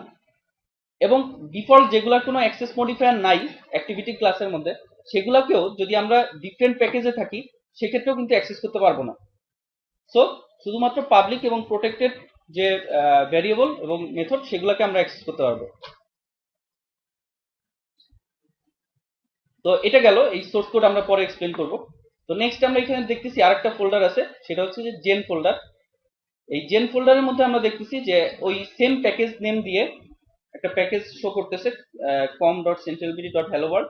এটাকে ওপেন করলে আমরা দেখতেছি r.java নামে একটা ফাইল এখানে দেখাচ্ছে। এটাকে যদি আমরা ওপেন করি, r.java, এটা একটা মেজর রোল প্লে করে যে অ্যান্ড্রয়েডের অ্যাপ্লিকেশন গুলাতে আমরা কি করি যে এমভিসি কিন্তু এর ভিতরে এমবেডেড থাকে। এমভিসি স্ট্রাকচার, যে ভিউ আর লজিককে আপনি যে সেপারেট করবেন, এই জিনিসটা কিন্তু এর ভিতরেই ডিজাইনের, মানে প্ল্যাটফর্মের ডিজাইনই আপনাকে এটা সাপোর্ট করতেছে। তো কি করা হয়, আপনার ভিউ এর সাথে লজিককে কমিউনিকেট করানোর জন্য, বা আমি যেসব ভিউ ডিজাইন করবো এক্সএমএল ফাইল দিয়ে আমরা দেখবো, সেগুলোর সাথে জাভা কোডকে যখন ইন্টিগ্রেট করতে যাই সেগুলোকে আমরা ইন্টিগ্রেট করি এরকম কিছু আইডি দিয়ে। আমরা কি এইচটিএমএল এবং জাভাস্ক্রিপ্ট নিয়ে যখন কাজ করছি তখন কি দেখছি যে এইচটিএমএল এর মধ্যে আমাদের বিভিন্ন ডিপ থাকে, বিভিন্ন এলিমেন্ট থাকে, সেগুলো কিছু আইডি থাকে, এবং সেগুলোকে যদি আমরা জাভাস্ক্রিপ্টের মধ্যে থেকে অ্যাক্সেস করতে যাই তখন আমরা কি করি, গেট এলিমেন্ট বাই আইডি বা এই ধরনের কিছু মেথড কল করি, তাই না? এবং তার মাধ্যমে আমরা ওই ভিউ গুলার অ্যাক্সেস পাই এবং সেখানে বিভিন্ন অপারেশন করতে পারি। তো ওই আইডি গুলাকে পাওয়ার জন্য দেখা যায় যে বাই ডিফল্ট যেসব কম্পোনেন্ট আপনার ভিউতে অ্যাড হচ্ছে সেগুলার আইডি শুধু ভিউ না, ভিউ ছাড়াও বিভিন্ন কনস্ট্যান্ট হতে পারে, বিভিন্ন রিসোর্স হতে পারে। মেইন কথা হচ্ছে অ্যাপ্লিকেশনের রিসোর্স হতে পারে সেগুলা। তো সেগুলাকে কিভাবে জাভা কোডের সাথে লিঙ্ক আপ করা হচ্ছে, এটার সময় আমাদের এই r.java নিয়ে কথা বলতে হবে। কিন্তু এখানে আমরা একটা জিনিস খেয়াল করি, এখানে প্রথমে বলে দিচ্ছে auto generated code file do not modify, মানে এখানে এই ফাইলটাতে আমরা হাত দিব না, ঠিক আছে? দেন আমরা দেখতেছি যে এখানে রেফারেন্স লাইব্রেরি হিসেবে এখানে শো করতেছে অ্যান্ড্রয়েড 2.3.3 কে অ্যাসেটস একটা ফোল্ডার আছে যার মধ্যে কিছু নাই। হ্যাঁ, এটা আমাদের আপাতত দরকার হচ্ছে না। দেন এখানে বিন নামে একটা ফোল্ডার আছে। বিনের মধ্যে যদি আমরা দেখি যে এখানে এই বিনটাকে আমি এক্সপ্লেন করতেছি, তার আগে রিসোর্সে যাই। প্রত্যেকটা অ্যাপ্লিকেশনে কিছু রিসোর্স থাকে, ঠিক না? এই রিসোর্স গুলো কিরকম হতে পারে? আপনার অ্যাপ্লিকেশনে ইউআই ডিজাইন করতে কিছু ইমেজ দরকার হতে পারে, ঠিক না? সেই ইমেজগুলো আপনি কোথায় রাখবেন? সেই ইমেজগুলো আমরা রাখবো রিসোর্সের মধ্যে। এবং রিসোর্সের মধ্যে দেখতেছি আমরা কতগুলো সাব ফোল্ডার আছে, যেমন হচ্ছে যে ড্রয়েবল এইচডিপিআই, ড্রয়েবল এলডিপিআই, ড্রয়েবল এমডিপিআই, এরকম কিছু ফোল্ডার ক্রিয়েট করা আছে। প্লাস লেআউট নামে একটা ফোল্ডার আছে, আর হচ্ছে ভ্যালুস নামে একটা ফোল্ডার আছে। তো আমরা নেক্সট কিছুক্ষণ এই জিনিসগুলো এক্সপ্লেন করার চেষ্টা করব। তার আগে একটা জিনিস দেখি, আমরা যে অ্যাপ্লিকেশনটাকে এখানে রান করছিলাম এর ফলে যেটা হয়েছিল, অ্যাপ্লিকেশনটা ইনস্টল হয়েছিল এমুলেটরে। এমুলেটরে ইনস্টল হওয়ার কারণে লঞ্চার মেনুতে যে আমরা হ্যালো ওয়ার্ল্ড নামে একটা আইকন দেখতে পাচ্ছি, ঠিক না? এখানে অ্যাপ্লিকেশন নেম আমরা যেটা দিয়ে দিছি সেই অ্যাপ্লিকেশন নেমটা এবং এর উপর একটা আইকন শো করতেছে। তো এই আইকন ইমেজটা সে কোত্থেকে পাইছে? এই ইমেজটা এই ড্রয়েবল ফোল্ডারের মধ্যে দিয়ে দেওয়া আছে, ঠিক আছে? আমি কি খুব মানে বেসিক লেভেলের জিনিসপত্র বলতেছি যেগুলো খুব একটা দরকার হবে না, আমি চাচ্ছি একটু এক্সপ্লেন করে বলতে, ঠিক আছে? তো এখানে ড্রয়েবল এইচডিপিআই যেটা আছে, ড্রয়েবল এইচডিপিআই এর মধ্যে আইসি লঞ্চার একটা পিএনজি ফাইল আমরা দেখতেছি।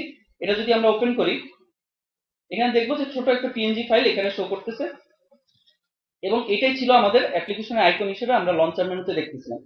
সো আমরা বুঝতেছি যে ড্রয়েবল এইচডিপিআই বা ড্রয়েবল এলডিপিআই, ড্রয়েবল এমডিপিআই, এই এমডিপিআই, এইচডিপিআই, এলডিপিআই এগুলো আসলে বিভিন্ন ধরনের স্ক্রিন সাইজের জন্য এই ড্রয়েবল ফোল্ডারগুলো আলাদা আলাদা ভাবে ক্রিয়েট করা আছে।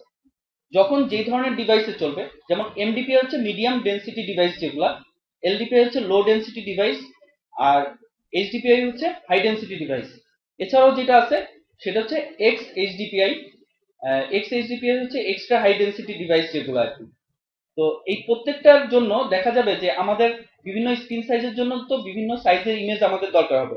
না হলে দেখা যাবে যদি আমরা একটা বড় স্ক্রিনের ছোট ইমেজ ইউজ করি, সেটাকে স্কেল করি, দেখা যাবে ইমেজটা ফেটে যাবে। হ্যাঁ, বা একটা বড় ইমেজকে আমরা ছোট প্ল্যাটফর্মে যখন শো করতেছি শ্রিঙ্ক করে নিয়ে এসে, তখন দেখা যাবে ইমেজটার ডিটেল গুলো নষ্ট হয়ে গেছে। তো এটার জন্য যেটা করা হয় যে আলাদা আলাদা ফোল্ডারে রিসোর্স গুলোকে রাখা হয়। আপনার যে ইমেজ গুলো রাখতে হবে, দেখা যাবে যে এই প্রত্যেকটা ডিভাইসের একটা করে স্ক্রিন সাইজ ডেনসিটি রেশিও আছে। যেমন মিডিয়াম ডেনসিটি ডিভাইস গুলো হচ্ছে 320 by 480 ডিভাইস, পিক্সেলের ডিভাইস ম্যাক্সিমাম। তারপরে হাই ডেনসিটি ডিভাইস গুলো আছে 480 ইন্টু 800 অথবা 854। আর লো ডেনসিটি ডিভাইস যেগুলো আছে 240 ইন্টু 320 ডিভাইস।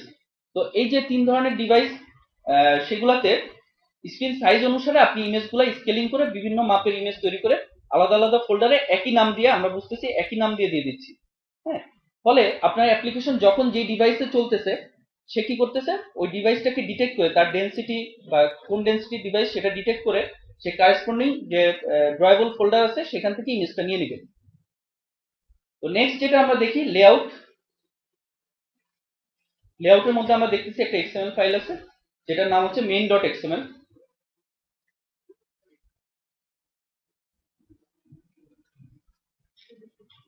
এটাকে আমরা বড় করি। তো এখানে আমরা দেখতেছি যে একটা লেআউট শো করতেছে এবং এটা মনে হয় স্পষ্ট দেখাই যাচ্ছে না।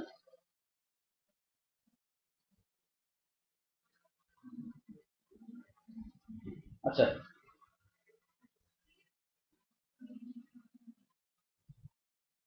যাই হোক, এটা দেখে আমরা মোটামুটি একটু বুঝতেছি যে আমরা যেই লেআউটটাকে অ্যাপ্লিকেশন রান করলে দেখতেছিলাম এক্সাক্ট সেটাই এখানে দেখা যাচ্ছে, ঠিক না? এখানে একটা লেভেল আছে হ্যালো ওয়ার্ল্ড অ্যাক্টিভিটি। এই লেভেলটা উপরে একটা আপনাকে টাইটেল বার শো করতেছে। এই জিনিসটাই আমরা যখন অ্যাপ্লিকেশনটাকে রান করছি তখন দেখতে পাইছি, ঠিক তো? তার মানে এই এক্সএমএল এর মধ্যে আমরা যে ভিউ তৈরি করে দিব সেই ভিউটাই আমাদের শো করবে। সো আমরা যদি এক্সএমএলটার ভিতরে যাই তাহলে আমরা যেটা দেখতে পাবো যে এখানে এক্সএমএল এর নর্মাল যেভাবে থাকে, যে প্রথমে এক্সএমএল এর যে ভার্সন সেটা বলা থাকে, প্লাস এক্সএমএল ফাইলের যেসব এনকোডিং আছে, এনকোডিং কিরকম হতে পারে, UTF-8 বা ISO 8055 বা এই ধরনের এনকোডিং গুলা, ক্যারেক্টার সেট এনকোডিং। হ্যাঁ, তো এখানে যেমন UTF এনকোডিং বলে দেওয়া আছে। এবং একটা জিনিস আমরা এখানে দেখতেছি যে এখানে লেআউটটা ডিফাইন করা। এই লেআউটের মধ্যে কি আছে বেসিক্যালি, লেআউটের মধ্যে প্রথমে আমরা দেখতেছি বলতেছে একটা লিনিয়ার লেআউট, তার এক্সএমএল নেম স্পেস বলে দেওয়া আছে স্কিমা। সেটা হচ্ছে যে এক্সএমএল ফাইলের ক্ষেত্রে আমরা নর্মালি কি জানি যে আমরা খুব ফ্রিলি ট্যাগ ইউজ করতে পারি, যে কোনো ট্যাগ ইউজ করতে পারবো, শুধুমাত্র এক্সএমএল এর কিছু সিনট্যাক্স আমাদের মেনটেন করতে হয়। যেমন এক্সএমএল এর ক্ষেত্রে আমরা যেই সিকোয়েন্সে ট্যাগ স্টার্ট করি সেই সিকোয়েন্সে আমাদের ট্যাগ ক্লোজ করতে হয়। এইচটিএমএল এ কিন্তু আমরা সিকোয়েন্স একটু চেঞ্জ করলে সমস্যা হয় না, কিন্তু এক্সএমএল এ এটাই স্ট্রিক্ট। এবং ভ্যালিড এক্সএমএল এর মধ্যে আমরা দেখা যাচ্ছে যে এই সিনট্যাক্স গুলো ফলো করে কিছু নিয়ম আছে, খুব ছোটখাটো নিয়ম। যেমন আমরা লেস দেন চিহ্নটা ইউজ করতে পারবো না, কারণ লেস দেন দিয়ে ট্যাগ ক্লোজ করা বোঝায়। আমরা এক্সএমএল এর কোনো ভ্যালুর জায়গায় লেস দেন ইউজ করি না, সেখানে এম্পারসেন্ট, এলটি, সেমিকোলন এরকম কিছু ইউজ করি। এগুলো ইউজ করার পাশাপাশি আপনি চাচ্ছেন ট্যাগ গুলাকে লিমিটেড করে দিতে, যে আমার এই এক্সএমএলটাকে এক্সটেন্ড করে আমি পার্টিকুলার একটা ল্যাঙ্গুয়েজ তৈরি করব। যেমন কি হতে পারে যে এক্সএমএল কে এক্সটেন্ড করে কি কি ল্যাঙ্গুয়েজ আছে অ্যাভেলেবল, কেউ বলতে পারবেন? যেমন আরএসএস বা ফিডগুলা যে করা হয়, ফিডগুলার কিন্তু এটা এক্সএমএল কে এক্সটেন্ড করা। বা এরকম আছে কেএমএল, কি হোল মার্কআপ ল্যাঙ্গুয়েজ, যে আপনার ম্যাপ রিলেটেড ইনফরমেশন যেই ধরনের এক্সএমএল এর থ্রুতে ট্রান্সপোর্ট করা হয়। তারপরে এরকম আরো আছে, যেমন ডাব্লিউএমএল এর নাম শুনছেন কে কে? যেমন প্রথম দিকে যখন খুব একেবারে বেসিক ডিভাইস গুলাতে আপনার কোনো একটা ওয়েবসাইট শো করতে হতো, কোনো একটা ওয়েব পেজ লঞ্চ করে দেখাইতে হতো, সেক্ষেত্রে দেখা যেত যে খুব ভালো রিসোর্স তোলা সাইট গুলো লোড করা যাচ্ছে না, তখন একটা আলাদা স্ট্যান্ডার্ড তৈরি করা হয়েছিল ডাব্লিউএমএল স্ট্যান্ডার্ড। ওইটা দিয়ে মোবাইল সাইট গুলো ডিজাইন করা হতো। খুব লিমিটেড ক্যাপাসিটির ডিজাইন করার স্কোপ ছিল সেখানে।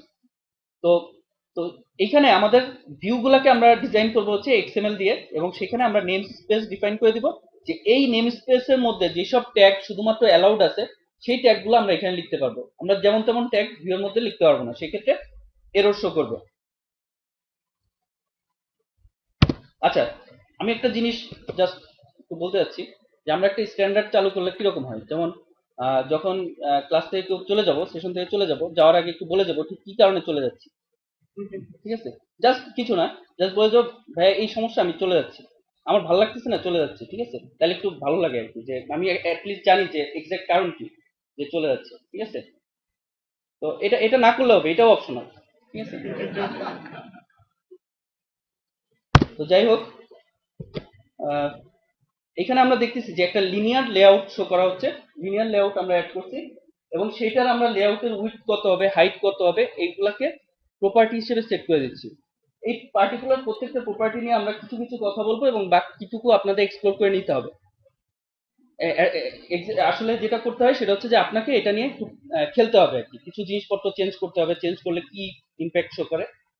তারপরে এখানে আমরা দেখতেছি যে একটা টেক্সট ভিউ অ্যাড করা আছে এবং টেক্সট ভিউ এর মধ্যে একটা প্রপার্টি আমরা দেখতেছি যে টেক্সট, সেখানে আবার @string/hello এরকম একটা কথা লেখা আছে।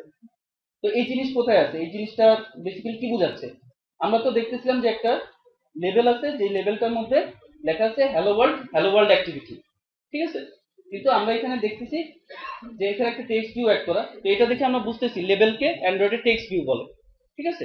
তো সেই টেক্সট ভিউ এর টেক্সট প্রপার্টি আমরা সেট করতেছি @string/hello। তার মানে এইটা দিয়ে অন্য কোথাও আমাদের একটা স্ট্রিং ডিফাইন করা আছে, যে স্ট্রিং এর মধ্যে লেখা আছে হ্যালো ওয়ার্ল্ড অ্যাক্টিভিটি। তো সেটা কোথায় আছে, সেটা আছে ভ্যালুস strings.xml এর ভিতরে। আমরা যদি strings xml টা ওপেন করি তাহলে এখানে দেখবো যে একটা স্ট্রিং, তার নাম হচ্ছে হ্যালো, সেখানে লেখা আছে হ্যালো ওয়ার্ল্ড অ্যাক্টিভিটি। আরেকটা স্ট্রিং আছে অ্যাপ নেম, সেটা হচ্ছে হ্যালো ওয়ার্ল্ড।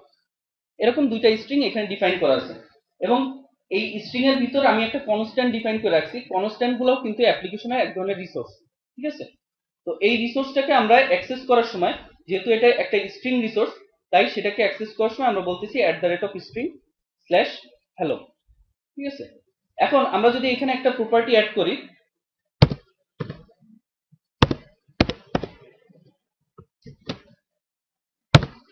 একটা আইডি প্রপার্টি অ্যাড করি, তাহলে সেই আইডি প্রপার্টিটাকে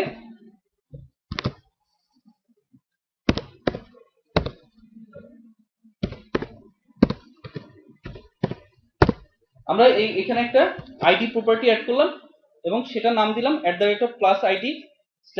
@+id/myLevel। তো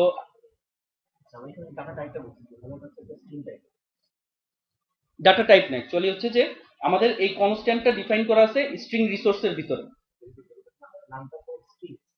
হ্যাঁ স্ট্রিংস, বাট এটাকে আমরা অ্যাক্সেস করতেছি সেটা আমরা এক্সপ্লেন করতেছি। যেমন এখানে যখন আমরা একটা স্ট্রিং তৈরি করি, কারেসপন্ডিং একটা art.java-র মধ্যে একটা ক্লাস তৈরি হয় স্ট্রিং নামে, হ্যাঁ, এবং সেটার মধ্যে এই অ্যাপ নেম যেটা ছিল সেটার জন্য একটা ইন্টিজার আইডি তৈরি হচ্ছে, হ্যালো নামে যেটা ছিল সেটার জন্য একটা ইন্টিজার আইডি তৈরি হচ্ছে।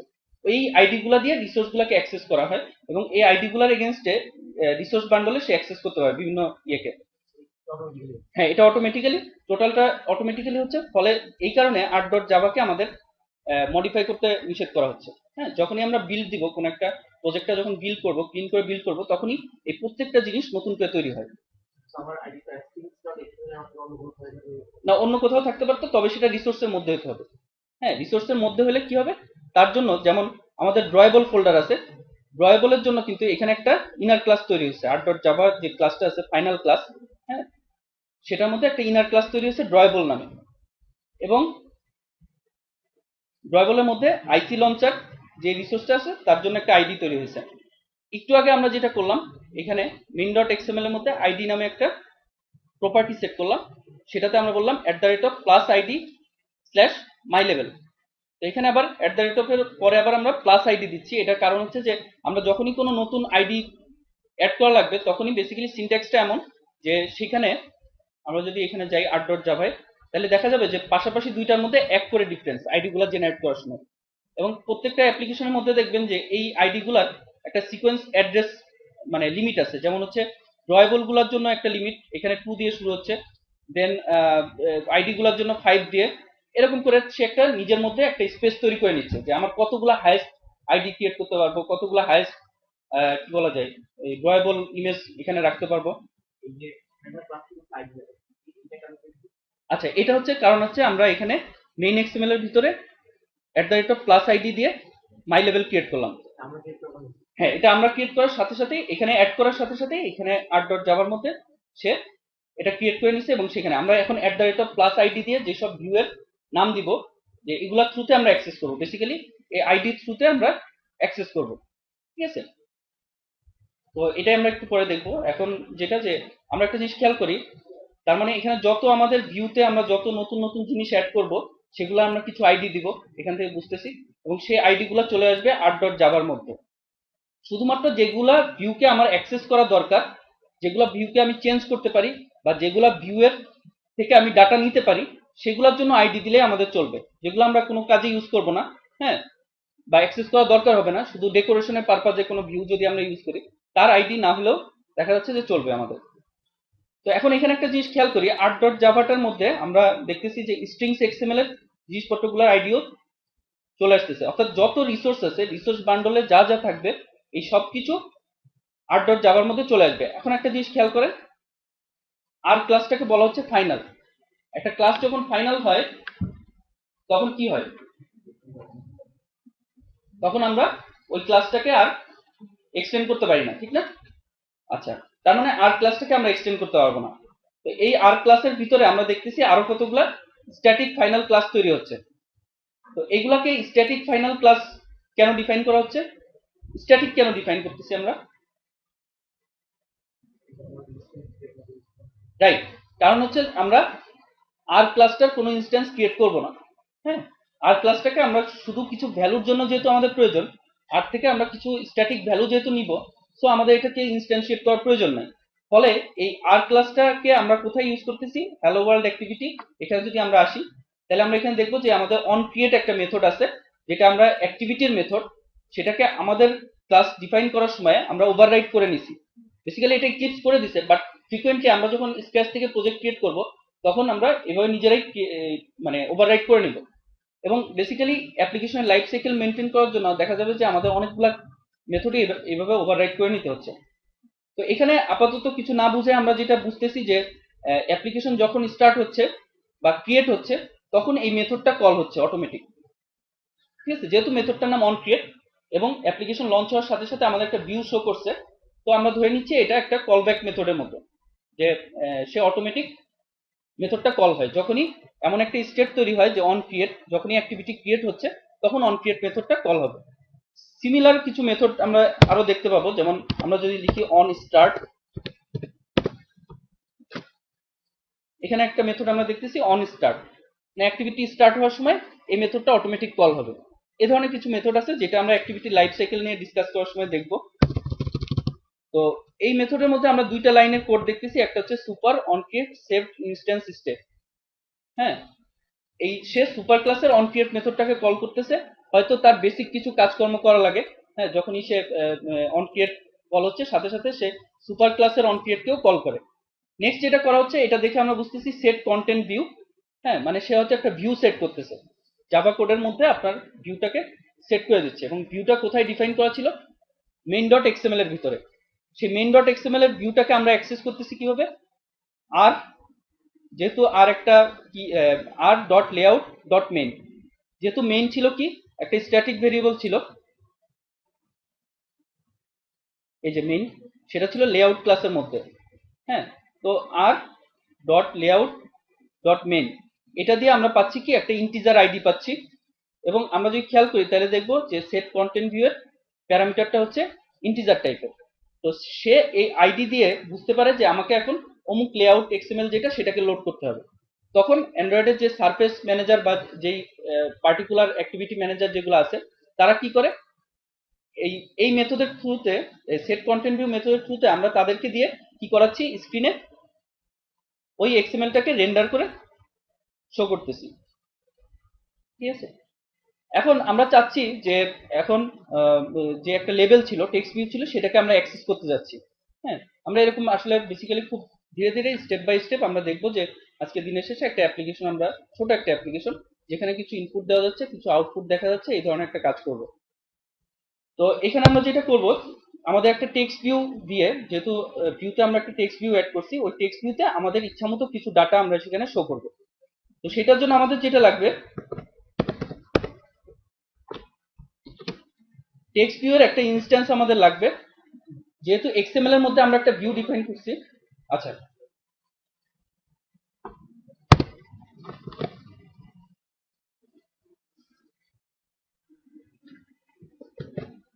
এখানে মেইন এক্সএমএল এর ভিতরে, আচ্ছা, এটা এটা বড় করি।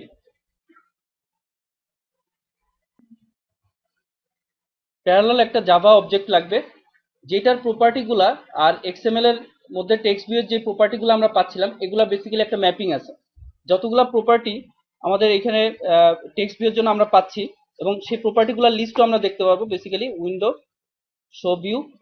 আমরা যদি প্রপার্টি ওপেন করি, এখানে আদার, জেনারেল, প্রপার্টিস,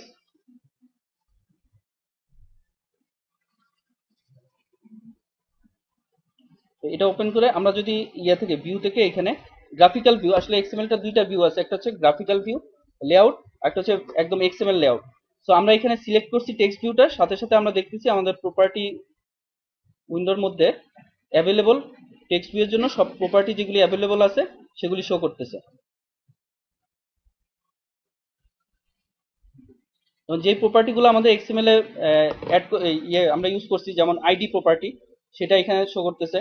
দেন লেআউটের জন্য আমরা কিছু প্রপার্টি অ্যাড করছিলাম, layout height, rap content, layout width হচ্ছে ফিল প্যারেন্ট, এরকম কিছু প্রপার্টি এখানে শো করতেছে। বেসিক্যালি এখানে যত প্রপার্টি আছে প্যারালাল টেক্সট ভিউ ক্লাসের, অ্যান্ড্রয়েডের জাভার টেক্সট ভিউ ক্লাসের সেম প্রপার্টিগুলো থাকবে ন্যাচারালি, যাতে আমরা কি করতে পারি, কোড থেকেও একটা প্রপার্টি সেট করতে পারি বা ইউজ করতে পারি, এবং এক্সএমএল থেকেও সেটা পারি।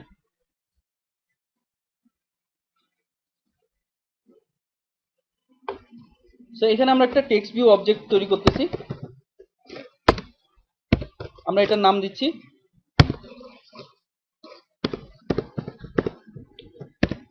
মাই টেক্সট ভিউ। এখানে যখন ইক্লিপসে কিছু শর্টকাট আছে, সুবিধা আর কি, এক্লিপসে আপনার কোড লেখার জন্য সুবিধা, সেটা হচ্ছে যে যখন আপনি নতুন কোনো ক্লাসের ইনস্ট্যান্স এখানে ডিক্লেয়ার করতেছেন, সাথে সাথে কি আপনার সেটাকে ইম্পোর্ট করা লাগে। তো সেই ইম্পোর্ট করার সময় প্যাকেজটা কোন ক্লাসটা কোন প্যাকেজে আছে এটা হয়তো আপনি নাও জানতে পারেন। তো সেক্ষেত্রে কন্ট্রোল শিফট ও দিলে, যেমন আমাদের এখানে যদি আমাদের টেক্সট ভিউটাকে আমরা সরাই দিই, ইম্পোর্ট, সাথে সাথে এখানে একটা কম্পাইলার এরর শো করতেছে, এবং সেই এররগুলো আমরা দেখতে পাবো এখানে ক্রস মার্কের উপর, যে text view can not be resolved to a type. So এখানে আমরা যদি কন্ট্রোল শিফট ও প্রেস করি, তাহলে সেটাকে সে অটোমেটিক ইম্পোর্ট করে নেবে। বা আমরা অনেক সময় এরকম কোড লিখি না,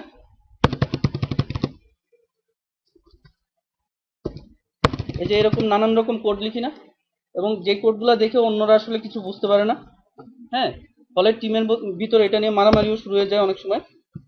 তো এরকম কোডটাকে যদি আমার ফরম্যাট করা দরকার হয়, মানে এই তন্ময় ভালো বলতে পারবে, অ্যাসাইনমেন্ট দেখার সময় দেখে যে সব একেবারে মার্জিন থেকে একবারে এইভাবে কোড করা। তো কন্ট্রোল শিফট এফ যদি আমরা প্রেস করি, তাহলে সেটাকে সুন্দর করে ইন্ডেন্টেশন দিয়ে সেটাকে ফরম্যাট করে দিবে। তো এইরকম অনেকগুলা শর্টকাট আছে। তো এই শর্টকাটগুলো জানা থাকলে দেখা যাবে যে আপনাদের কাজ অনেক ফাস্টার হবে এবং সুবিধা হবে। তো শর্টকাটগুলো দেখারও একটা শর্টকাট আছে, যেটা আমি ভুলে গেছি, কন্ট্রোল শিফট এল। কন্ট্রোল শিফট এল দিলে আপনারা দেখতে পাবেন যে শর্টকাটের লিস্টটা, এবং এখান থেকে ফ্রিকোয়েন্টলি ইউজ কতগুলো মনে থাকলে হবে। যেমন আপনাকে পার্টিকুলার একটা কোডের লাইনে যাইতে হবে, কন্ট্রোল এল প্রেস করে আপনি হয়তো আপনার হয়তো এররের মধ্যে শো করতেছে যে এত নাম্বার লাইনে এরর, আপনি ওই লাইনে যেতে যাচ্ছেন, কন্ট্রোল এল প্রেস করে আপনি সেটা যেতে পারেন। তো এখানে আমরা টেক্সট ভিউটাকে ডিক্লেয়ার করলাম। এখন কথা হচ্ছে যে এই যে এক্সএমএল এর ভিতরে একটা টেক্সট ভিউ আছে, জাভার মধ্যে আমরা একটা অবজেক্ট ক্রিয়েট করছি, এরা যে সেম মানে একটাতেই অ্যাক্সেস করতেছি, এটা আমি কিভাবে করব? তার মানে এদের মধ্যে একটা লিঙ্ক আপ করার প্রয়োজন আছে। এই লিঙ্ক আপ করার কাজটা যেভাবে করা হয়, অ্যাক্টিভিটির একটা মেথড আছে, ফাইন্ড ভিউ বাই আইডি। এই মেথডটাকে আপনি যদি বলেন যে এই আইডির এগেনস্টে যে ভিউ, সেই ভিউ অবজেক্টটাকে তুমি আমাকে রিটার্ন করো, ঠিক আছে? তাহলে আমাদের যে অবজেক্টটা ছিল সেটার আইডি ছিল R dot ID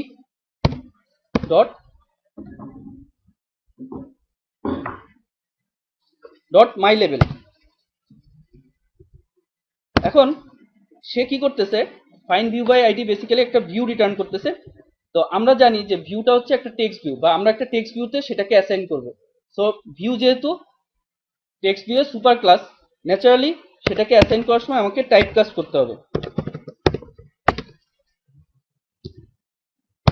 type caste করলাম, এবং আমরা সেটাকে অ্যাসাইন করব হচ্ছে মাই টেক্সট ভিউ অবজেক্টের মধ্যে।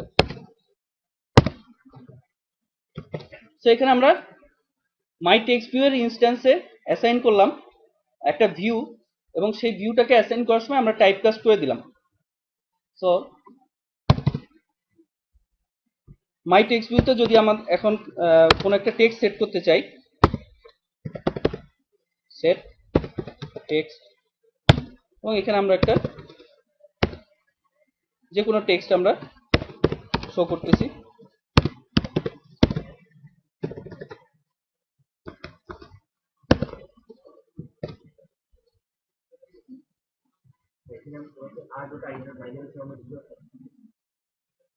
হ্যাঁ, না, এখানে আমরা যেহেতু ওই টেক্সট ভিউটাকে অ্যাক্সেস করতে যাচ্ছি পার্টিকুলার, তো ওর আইডি তো আমি দিয়ে দিছি art.id.myLabel। হ্যাঁ, strings.xml। আচ্ছা, মেইন এক্সএমএল এর ভিতরে আসি।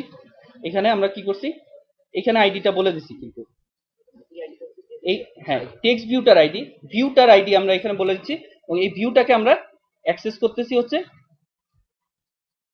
এখানে। তার জন্য মাই লেভেলের একটা আইডি তৈরি হয়েছে। ঠিক যেভাবে আমরা লেআউটটাকে অ্যাক্সেস করতেছিলাম, লেআউটের জন্য art.layout.main, এবং সেটাকে আমরা কন্টেন্ট ভিউতে সেট করতেছিলাম অ্যাক্টিভিটির ভিউ হিসেবে।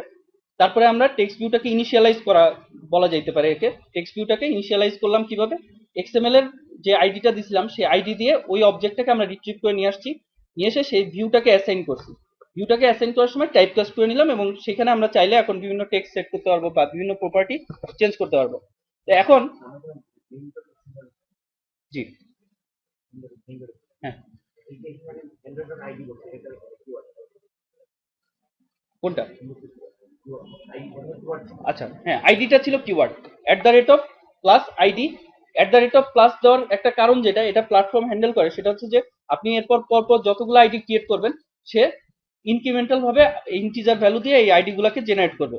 ঠিক আছে, এখানে যেমন পরে আমি আরেকটা যদি অবজেক্ট এখানে অ্যাড করি, তাহলে সেটা এখানে 1 আসবে, এভাবে ইনক্রিমেন্ট করে করে সে অ্যাড করবে। তো কারণ সেগুলা ইউনিক রাখতে হবে তার। তো আমরা এটা এখানে টেক্সট ভিউটা অ্যাড করলাম, এবং যেহেতু আমাদের কনফিগারেশন ক্রিয়েট করা আছে, আমরা সোজা এটাকে রান করতেছি।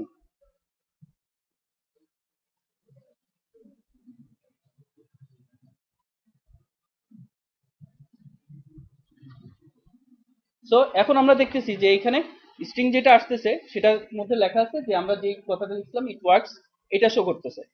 এখন তাহলে কি হলো, যে ইনিশিয়ালি আমাদের এই লেআউটের মধ্যে যখন আমরা টেক্সট ভিউকে অ্যাড করছি, তখন আমরা সেখানে একটা স্ট্রিং দিয়ে দিছিলাম, কিন্তু এই লেআউটটাকে যখন আমরা সরাসরি লোড করছি, তখন আমরা দেখতেছিলাম যে যেই স্ট্রিংস এক্সএমএল এর যেটাকে আমরা দিয়ে দিছি সেটাই শো করতেছিল।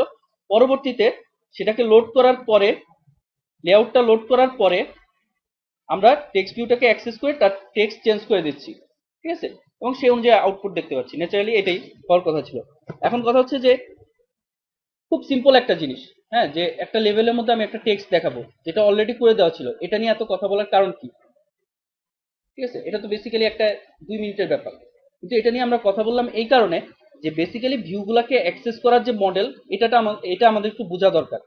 হ্যাঁ, অনেক সময় আপনার প্রজেক্টে নানা রকম এরর শো করবে, তখন আপনার এই জিনিসগুলো যদি বোঝা থাকে, আপনি এররগুলো ইজিলি রিজলভ করতে পারবেন। ঠিক আছে, তো ন্যাচারালি এখন আমরা শিখলাম যে বেসিক্যালি হ্যালো ওয়ার্ল্ড কিভাবে লেখা যায়। হ্যাঁ, এখন এখানে আপনি hello world, good bye world, যা খুশি তাই লিখতে পারেন। তো এরপরে ন্যাচারালি এখন আমরা কি করব, ইউজারের কাছ থেকে ইনপুট নেওয়ার চেষ্টা করব। ঠিক আছে, কারণ প্রথম একটা কিছু শেখার সময় আমরা চিন্তা করি যে ইউজারের কাছ থেকে এখন একটা ইনপুট নিব, এবং সেই ইনপুটটা প্রসেস করে আমি কিছু আউটপুট শো করব। এটাই তো একটা মানে বেসিক প্রিন্সিপাল। এই জিনিসগুলো আমার জানা থাকার দরকার। তো আমরা এটার জন্য ইউজারের ইনপুট নেওয়ার জন্য আমরা কি কি কম্পোনেন্ট ইউজ করব, এখানে সেগুলা দেখি।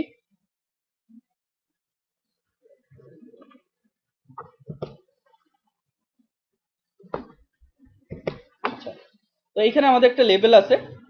আমরা এখানে সরাসরি এই লেভেলটাতে স্ট্রিংস এর রিসোর্স লোড না করে আমরা কি করতে পারতাম, এখানে একটা প্লেন টেক্সট দিয়ে দিতে পারতাম, মানে একটা স্ট্রিং এখানে আমরা দিয়ে দিতে পারতাম। ঠিক আছে, তবে ওইটা হচ্ছে যে অপটিমাইজেশনের এগেনস্টে যায়, মানে বেসিক্যালি এটা গুড প্র্যাকটিস না। তো এনিওয়ে, তো এখানে আমরা ইনপুট নেওয়ার জন্য ইউজারের কাছ থেকে কিছু কম্পোনেন্ট আছে, এই কম্পোনেন্টগুলো দেখি আমরা। সেটা হচ্ছে যে ফার্স্টে কিছু কম্পোনেন্ট এখানে শো করা আছে, এগুলোকে বলা হচ্ছে ফর্ম উইজেটস।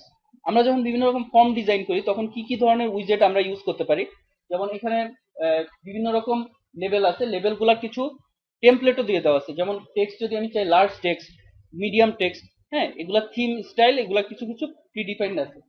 তো এগুলা আগের এডিটি প্লাগইন গুলাতে ছিল না, এখন লেটেস্ট এডিটি প্লাগইনে এই ধরনের কিছু কিছু জিনিস আসছে।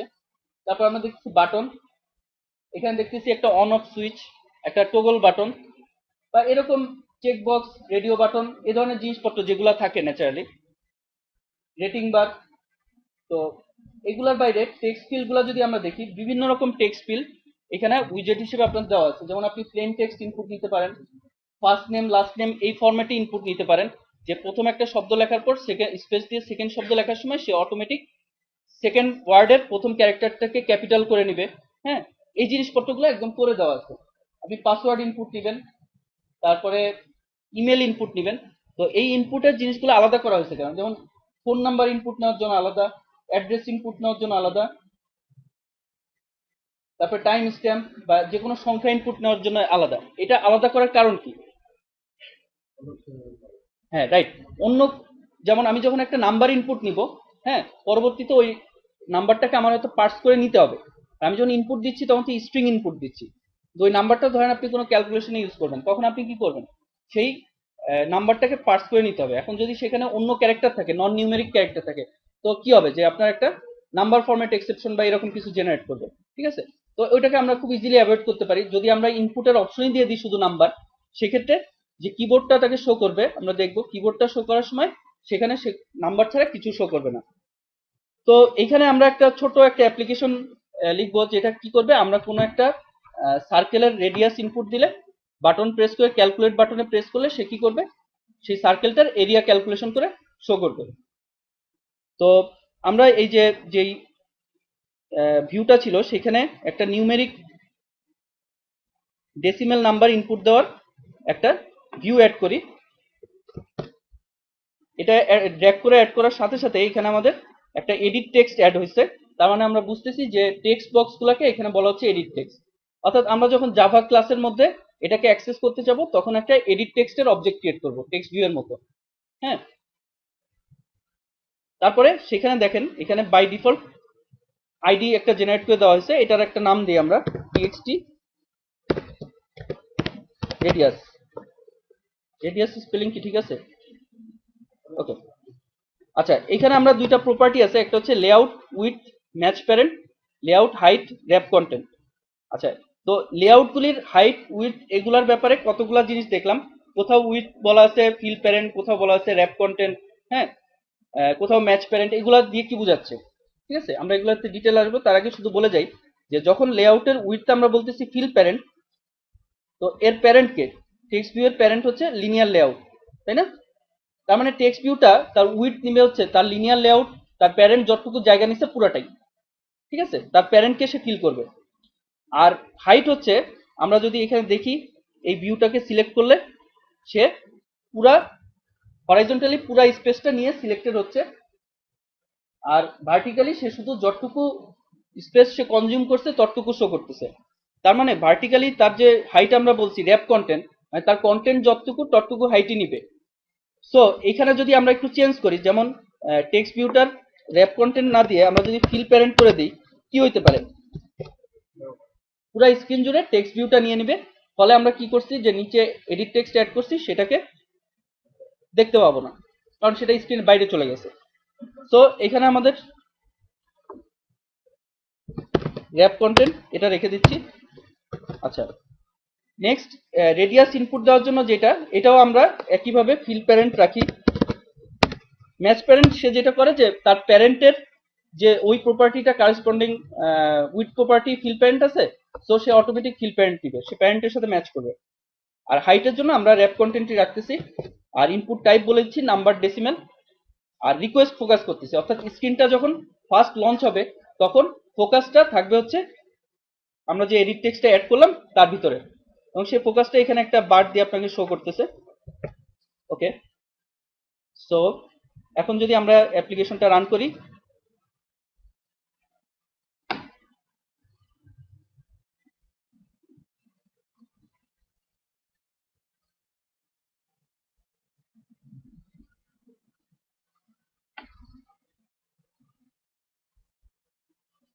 রান করলে আমরা দেখতেছি এই ভিউ এর মধ্যে একটা এডিট টেক্সট অ্যাড হয়ে গেছে এবং আমরা এখানে লিখতে পারতেছি।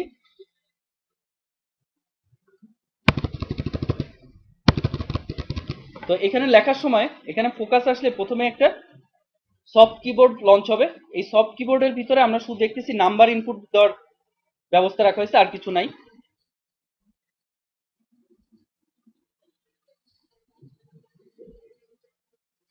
মানে ডিফল্ট যেটা দেখাচ্ছে সেখানে আমরা আরো কিছু অপশন পাচ্ছি, কি যে সংখ্যা লেখার সময় আমাদের অনেক সময় ডট দেওয়া দরকার হয় বা এরকম কিছু জিনিসপত্র এখানে আছে।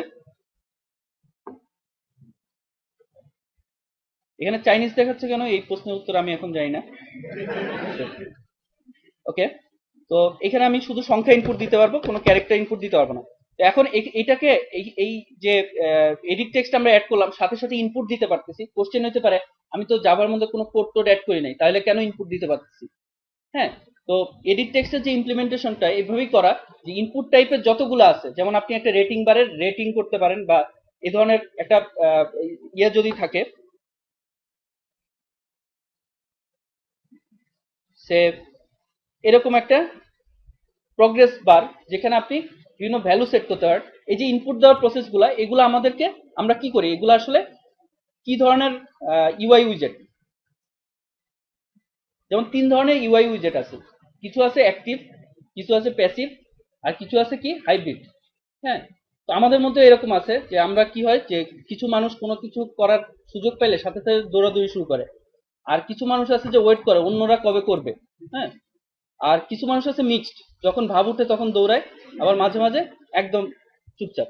তো এরকম কিছু ইউআই উইজেট আছে, যেমন হচ্ছে কি যে এই যে টেক্সট ভিউ যে লেভেলটা শো করতেছে, লেভেলটাতে কিন্তু প্রেস করলে বা সেটার সাথে ইন্টারঅ্যাক্ট করলে সে ডাইরেক্টলি কিছু করে না, সে বেসিক্যালি আপনাকে একটা ইনফরমেশন শো করতেছে, ঠিক না? সো সে হচ্ছে প্যাসিভ, তাকে যেটা দিয়ে দেওয়া আছে সে শুধু সেটাই শো করতে পারে আপনাকে। আর এডিট টেক্সট যেটা আছে সেটাতেও তাকে কিছু ইনপুট দেওয়া হয়েছে, সেই ইনপুটটা তার প্রপার্টি হিসেবে সে সেট করে রাখতে পারে, সেও প্যাসিভ। তো অ্যাক্টিভ কে, মানে অ্যাক্টিভ মানুষজন তো এমনিই কম, এই জন্য উইজেটও দেখা যায় অ্যাক্টিভ কম। যেমন হচ্ছে বাটন, ঠিক না? একটা বাটন প্রেস করার সাথে সাথে সেটার যে কোনো ইভেন্ট আপনি ডিফাইন করে দিতে পারেন যে এই বাটনটা ক্লিক হলে কি হবে। সো বাটন একটা অ্যাক্টিভ ইউআই উইজেট। আবার কি হতে পারে, একটা টেক্সট ভিউও হতে পারে, এডিট টেক্সটও হতে পারে অ্যাক্টিভ। কিভাবে? আপনি যদি এটার সাথে একটা টেক্সট ওয়াচার অ্যাড করেন, যে আপনি কিছু লিখতেছেন পার্টিকুলার কোনো ক্যারেক্টারের এগেনস্টে সে কিছু ইভেন্ট করবে, সে ক্যারেক্টার গুলা ওয়াচ করবে, টেক্সট গুলা ওয়াচ করবে, পরে দেখবে যে এখানে কি লেখা হচ্ছে, ঠিক আছে, সেটা এগেনস্টে কিছু অ্যাকশন করবে। এমন হতে পারে ইমেল ভ্যালিডেশনের ট্রাই করতেছে। হ্যাঁ, আপনি একটা ইমেল অ্যাড্রেস লিখতেছেন, সে ক্যারেক্টার গুলা দেখতে দেখতে সে ভ্যালিডেশন করার চেষ্টা করতেছে, বা একটা পাসওয়ার্ড দেওয়ার সময় সে ভ্যালিডেট করার চেষ্টা করতে পারে। অনেক সময় যেটা করা হয় যে আপনি ফোকাস চেঞ্জ করতেছেন, সাথে সাথে বলতেছে যে তোমার পাসওয়ার্ডের কিছু একটা আলফা নিউমেরিক অন্য ক্যারেক্টার অ্যাড করো বা এই ধরনের কিছু সাজেশন দিচ্ছে। তো এরকম বিভিন্ন রকম হতে পারে। তো এখন আমরা চাচ্ছি এখানে একটা রেডিয়াস ইনপুট নিয়ে সে অনুযায়ী ক্যালকুলেট করে একটা কি বলা যায় এরিয়া অফ সার্কেল শো করতে। তো আমাদের এখানে একটা বাটন দরকার হবে। বাটনটাকে অ্যাড করার সাথে সাথে আমরা দেখতেছি একটা বাটন, এখানে আইডি দিয়ে আমরা বিটিএন ক্যালকুলেট, এবং এটার উইডথ হাইট আমরা রাখতেছি ড্যাপ কন্টেন্ট, এবং টেক্সট যেটা সেটা দিচ্ছি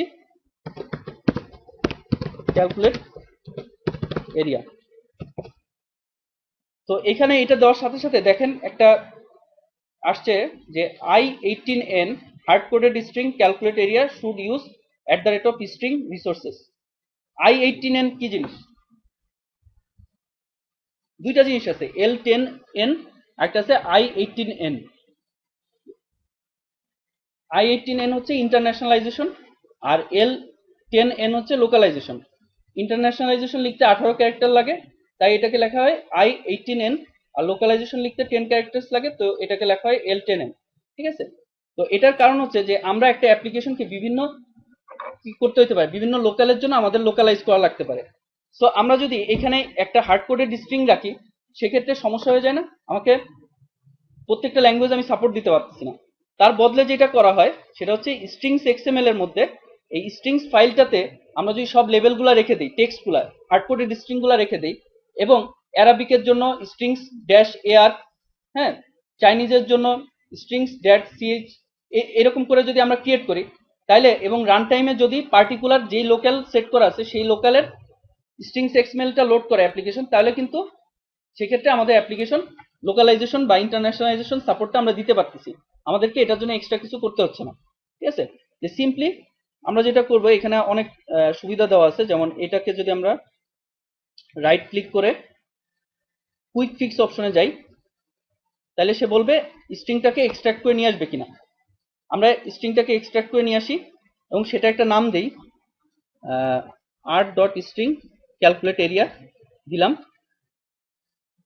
দেওয়ার সাথে সাথে এখানে @string/calculate area নামে একটা আইডি দিয়ে অ্যাক্সেস করতে যাচ্ছে, এবং স্ট্রিংস এক্সএমএল এ সেই সাথে ক্যালকুলেট আন্ডারস্কোর এরিয়া নামে সেটার এগেইনস্টে আমরা লেভেলটা রেখে দিছি। ঠিক আছে, তো এখন প্যাকেজ এক্সপ্লোরার থেকে আমরা যদি দেখি যে ভ্যালুস এর মধ্যে এই ভ্যালুস নামের ফোল্ডারটা যদি values AR, values Chinese, values Japanese এরকম ক্রিয়েট করা থাকে, এবং প্রত্যেকটাতে আমরা যখন অ্যারাবিকের জন্য স্ট্রিংস এক্সএমএলটা ডিফাইন করব, তখন সেখানে এই স্ট্রিং নেমটা সেম থাকবে। হ্যাঁ, স্ট্রিং নেমটা সেম থাকবে, যাতে যেই ভিউগুলা থেকে আমরা ওকে অ্যাক্সেস করতেছি নাম ধরে, সেক্ষেত্রে কোনো সমস্যা না হয়, কিন্তু ভিতরে এইটুক থাকবে অ্যারাবিক। সিম্পল। তো এই হচ্ছে একটা জিনিস আর কি, দরকারি জিনিস। তো এখানে আমরা যেটা করছিলাম, একটা বাটন অ্যাড করছি। এখন এই বাটনটার এগেনস্টে আমরা চাচ্ছি যে একটা অ্যাকশন অ্যাড করব। তো আমরা বেসিক্যালি কোনো একটা লিসেনার বিভিন্নভাবে অ্যাড করতে পারি। হ্যাঁ, একটা স্ক্রিনে বিভিন্নভাবে অ্যাড করতে পারি। আমরা তিনটা অপশন দেখবো যে কি কিভাবে একটা বাটনের জন্য আমরা বিভিন্ন ইভেন্ট হ্যান্ডেল করতে পারি। সো এখন এই টেক্সট ভিউ এর সাথে আমাদের যেহেতু একটা এডিট টেক্সট চলে আসছে, আমরা এখানে একটা এডিট টেক্সট ডিক্লেয়ার করি, txt রেডিয়াস। যদিও এখানে আমি ভেরিয়েবলগুলোর নেম একই দিচ্ছি, কিন্তু তার মানে এই না যে এই ভেরিয়েবলের আইডেন্টিফায়ার এবং এক্সএমএল এর মধ্যে যে আইডিটা দিছি এই দুইটা সেম হইতে হবে। ঠিক আছে, এই দুইটা সেপারেট হইতে পারে definitely. So edit text add করলাম, দেন আমরা একটা বাটন অ্যাড করি, btn ক্যালকুলেট, এবং এই দুইটা ক্লাসকে ইম্পোর্ট করার জন্য কন্ট্রোল শিফট ও প্রেস করলাম, চলে আসলো। সো এখানে ঠিক যেভাবে টেক্সট ভিউটাকে আমরা নিয়ে আসছিলাম, ঠিক সেভাবে রেডিয়াসটা হচ্ছে যেহেতু একটা এডিট টেক্সট, তো আমরা এটাকে এডিট টেক্সট হিসেবে টাইপকাস্ট করতেছি।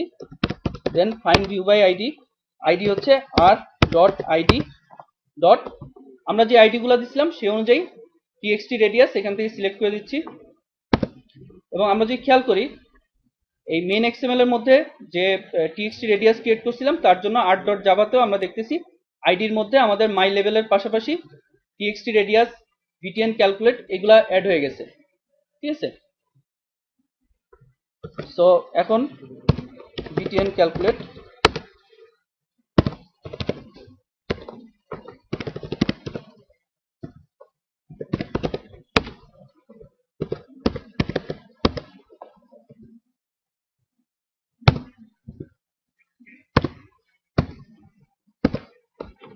সো এখানে আমরা তিনটা ভিউকে আমরা ইনিশিয়ালাইজ করে নিলাম।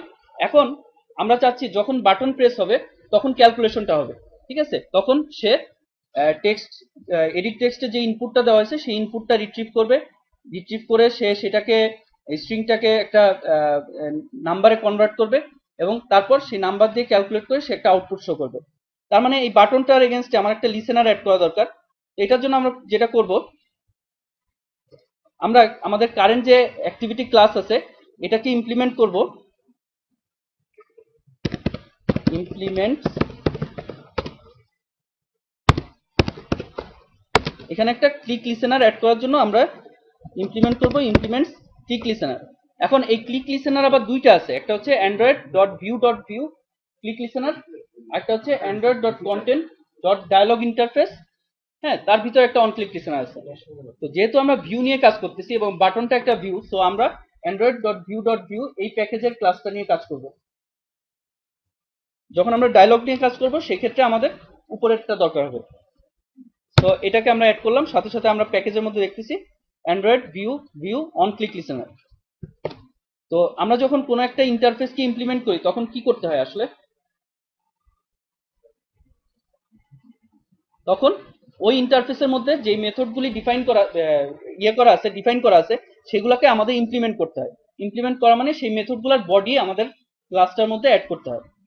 সো এখানে আমরা একটা সাজেশন আসে, যদি আপনি কোনো ইন্টারফেসকে ইমপ্লিমেন্ট করেন এবং পার্টিকুলার ওই ইন্টারফেসের মেথডগুলো ইমপ্লিমেন্ট না করেন, তখন একটা সাজেশন আসে অ্যাড আনইমপ্লিমেন্টেড মেথডস। এটাতে ক্লিক করলে আমরা দেখব যে পার্টিকুলার একটা অন ক্লিক মেথড এখানে অ্যাড হয়ে যাচ্ছে, অর্থাৎ অন ক্লিক লিসেনার ইন্টারফেসের মধ্যে শুধুমাত্র একটা মেথডই ডিফাইন করা আছে এবং সেটাই যখন আমরা ইমপ্লিমেন্ট করতেছি তখন সেটাকে আমাদের ওভাররাইড করতে হচ্ছে। তার মানে আমরা চাচ্ছি যখন বিটিএন ক্যালকুলেটকে প্রেস করব তখন এই অন ক্লিক মেথডটা কল হবে, ঠিক আছে? সেক্ষেত্রে আমাদের তাহলে বলে দিতে হবে যে BTN calculated set on click listener কে, যে বিটিএন ক্যালকুলেটকে যখন আমরা ক্লিক করব তখন এটা কোন ক্লাস লিসেন করবে, কারেন্ট অ্যাক্টিভিটি ক্লাসটা সেটা লিসেন করবে। সো আমরা এখানে দিচ্ছি হচ্ছে দিস, এবং আমরা আউটপুট দেখার সুবিধার জন্য এখানে একটা নোটিফিকেশনের কোড অ্যাড করতেছি এক লাইনের, toast ডট মেক টেক্সট। এখানে কনটেক্সট একটা প্যারামিটার দিতে হয় যেটা আমরা পরে এক্সপ্লেন করব। আমরা এটা দিচ্ছি গেট অ্যাপ্লিকেশন কনটেক্সট। এখানে আউটপুট হিসেবে আমরা একটা স্ট্রিং শো করতেছি, বাটন ক্লিক। আর এই নোটিফিকেশনটা কতক্ষণ ধরে শো করবে সেটা দেখানোর জন্য toast ডট আমরা এখানে দিচ্ছি ডিউরেশন লং, এবং তারপর টোস্ট ক্রিয়েট করার পর সেটাকে আমরা শো কল করতেছি। সো টোস্ট নোটিফিকেশন শো করার জন্য এখানে আমরা এক লাইনে একটা কোড অ্যাড করলাম। আমরা এটা পরে এক্সপ্লেন করবো যে এখানে কিছু প্যারামিটার ইউজ করা হয়েছে সেগুলোর কাজ কি। তো এই set on click listener this. এখন আমরা যদি রান করি প্রজেক্টটা,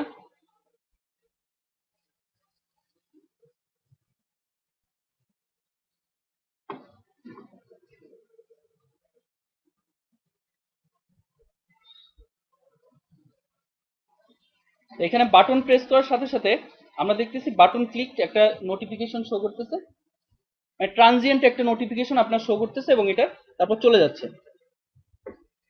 তো এইখানে সবচেয়ে কমন যে জিনিসটা হয় যে একবার ক্লাসে এরকম হয়েছে যে অনেকক্ষণ ধরে আমি বাটনের কোডটাকে কাজ করানোর চেষ্টা করতেছি, এটা কাজ করে না। হ্যাঁ, বাটনে প্রেস করি কোনো এরকম অন ক্লিক মেথড কল হয় না। তো ক্লাস প্রায় শেষ, এর মধ্যে অনেক গুতাগুতি করা হয়ে গেছে, পরে দেখা গেল কি এই লাইনটা আমি বাদ দিছিলাম। এবং এই ভুলটা আপনারা করবেন বাসায় যে যখন এটা প্র্যাকটিস করবেন তখন সেট অন ক্লিক লিসেনারটা অনেকগুলো বাটন থাকবে, 2-3টা বাটন থাকবে, কয়েকটা বাটন কাজ করে না, অমুক তমুক অনেক ঝামেলা হচ্ছে না। ঘটনা কি এখানে ক্লিক লিসেনারটা অ্যাড করা হয়নি। আরেকটা কি হতে পারে, এই যে ভিউ বাই আইডি দিয়ে আপনি একটাকে চেনাচ্ছেন, দেখা যাবে কি এই কোডটুকু আপনি কপি করে পরেরটাতে বসাচ্ছেন, হ্যাঁ, এবং সেখানে আপনি আইডি চেঞ্জ করতেছেন না, তখন এরকম বিভিন্ন রকম প্রবলেম শো করবে এবং বেশিরভাগ প্রবলেম এই ধরনের হয়, খুব সিলি প্রবলেম থাকে। তো এগুলো একটু খেয়াল করতে হবে আর কি। তো এটা আমরা যেটা করলাম যে একটা ইন্টারফেসকে ইমপ্লিমেন্ট করে বাটন ক্লিকের কাজটা করলাম। তো এই কাজটাই আমরা আর কিভাবে করতে পারি এটা একটু দেখি, সেম কাজটাই। সো এই ইমপ্লিমেন্টস এর অংশটুকু আমরা বাদ দিচ্ছি। ইমপ্লিমেন্টস এর অংশটুকু বাদ দিলে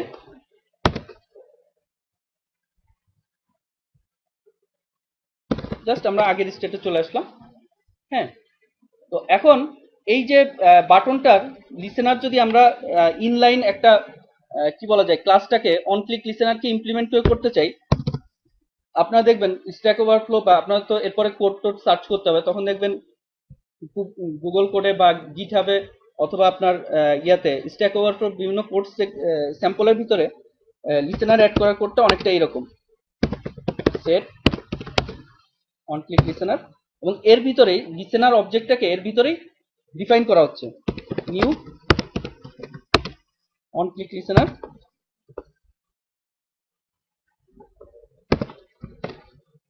এবং এর ভিতরেই অন ক্লিক লিসেনারের একটা ইনস্ট্যান্স ক্রিয়েট করা হচ্ছে, সাথে সাথে ওই ইনস্ট্যান্সের মধ্যে অন ক্লিকটাকে ইমপ্লিমেন্ট করা হচ্ছে। এরকম কোড প্রচুর দেখতে পাবেন। হ্যাঁ, যে আমরা যদি এইটুকু বাদ দিই, এইটুকুর কাজ হচ্ছে বেসিক্যালি একটা ক্লাসের ইনস্ট্যান্স তৈরি করা যে ক্লাসটা অন ক্লিক লিসেনারকে ইমপ্লিমেন্টস করে এবং তার ভিতরেই সে অন ক্লিক মেথডটাকে ইমপ্লিমেন্ট করতেছে। বেসিক্যালি এখানে আমরা সেই অবজেক্টটাকে ডিফাইন করলাম। আবার এই জিনিসটাই আমরা আরো কিভাবে করতে পারতাম, আচ্ছা এটা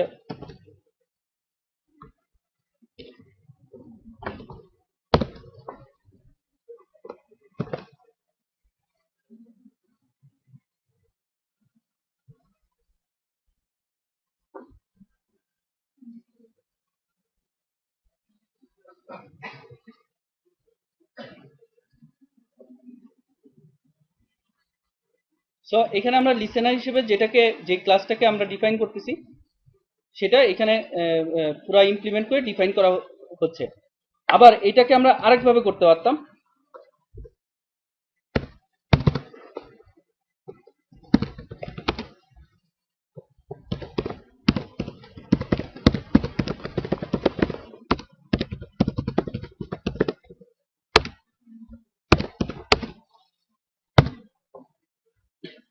আমরা একটা ইনার ক্লাসের ভিতরে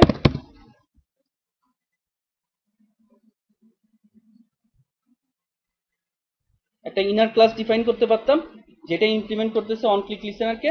জাস্ট আগের কোডের মতোই সেম কাজটাই আমরা করতেছি, মানে প্রিন্সিপালের দিক থেকে একই জিনিস আমরা করতেছি, বাট এই চেহারাটাই ডিফারেন্ট হতে পারে।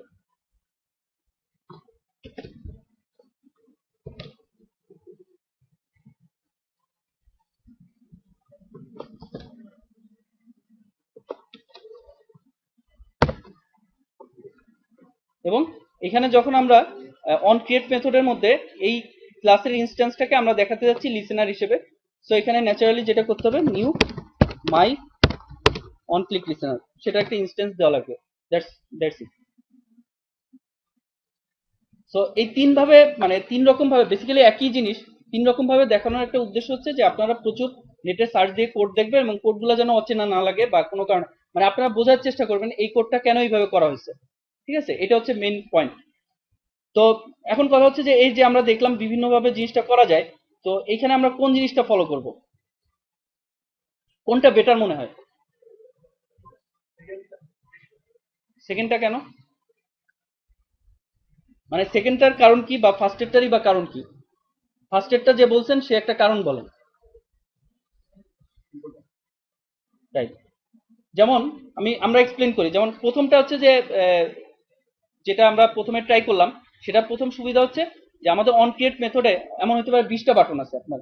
হ্যাঁ, তো 20টা বাটনের সবগুলা যদি আমি ওই অন ক্রিয়েট মেথডের মধ্যেই সেগুলোকে ইনলাইন ডিফাইন করতে যাই, তাহলে অন ক্রিয়েট মেথডটাই হয়ে যাবে অনেক বড়।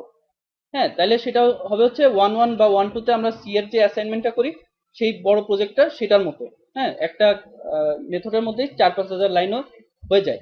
এবং স্ট্যান্ডার্ড যেটা প্র্যাকটিস যেটা ইন্ডাস্ট্রিতে, সেটা হচ্ছে কোনো মেথডের সাইজ কতটুকু হতে পারবে, সেটার সাইজ ততটুকুই হবে।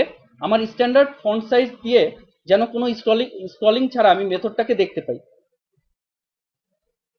অর্থাৎ কোনো রকম স্ক্রলিং না করে আমি যেন আমার ফুল মেথডটাই স্ক্রিনের ভিতর দেখতে পাই। অর্থাৎ হাইয়েস্ট হাইয়েস্ট হচ্ছে 15 লাইন আমার এক্সিড করবে না। হ্যাঁ, মোটামুটি আমরা বলতে পারি যে এখানে 15 লাইন আসবে। তো 15 লাইন যেন এক্সিড না করে, এটা একটা স্ট্যান্ডার্ড, মানে খুব ফলো করা হয়। তো সেই ক্ষেত্রে যদি আমার 10টা 15টা বাটন থাকতো এবং সবগুলো আমরা এখানেই ডিফাইন করতাম অন ক্রিয়েটের মধ্যে, তাহলে কোডটা বোঝা মুশকিল হয়ে যেত। ঠিক আছে, কোডটা মেনটেন করা মুশকিল হয়ে যেত। সো আমরা যেটা করি যে আমরা প্রথম প্রসেসেই অ্যাড করব, সেক্ষেত্রে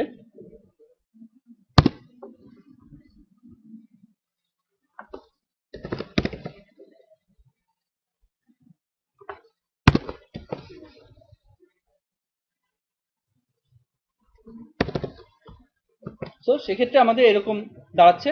এখন কথা হচ্ছে যে আমাদের এখানে যদি আরেকটা বাটন থাকে, সে আমরা এখানে মেইন এক্সএমএল এর মধ্যে চাচ্ছি আরেকটা বাটন অ্যাড করতে।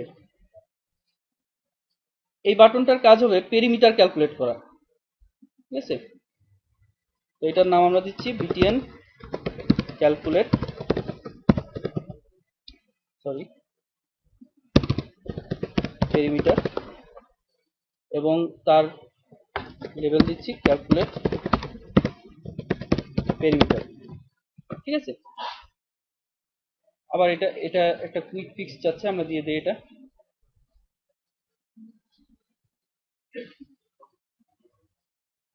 ওকে, সো এখানে আমরা দেখতেছি যে পরে আরেকটা বাটন অ্যাড হয়েছে। তো ন্যাচারালি এটা যখন আমরা অ্যাক্টিভিটির ভিতর আরেকটা বাটন নিয়ে আসবো, এখানে বিটিএন ক্যালকুলেটের পাশাপাশি বিটিএন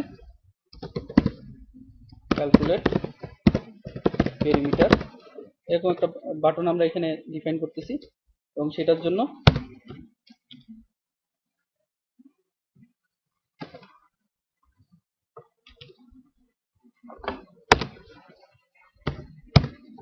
পেরিমিটার, এবং এই বাটনটাতেও যখন আমরা বিটিএন ক্যালকুলেট পেরিমিটারকেও যখন আমরা লিসেনার সেট করব, সেট অন ক্লিক লিসেনার দুইটাকে দিস সেট করলাম, এবং সেক্ষেত্রে অন ক্লিকটা এই দুই বাটনের ক্ষেত্রেই দুই বাটন প্রেসে কল হবে।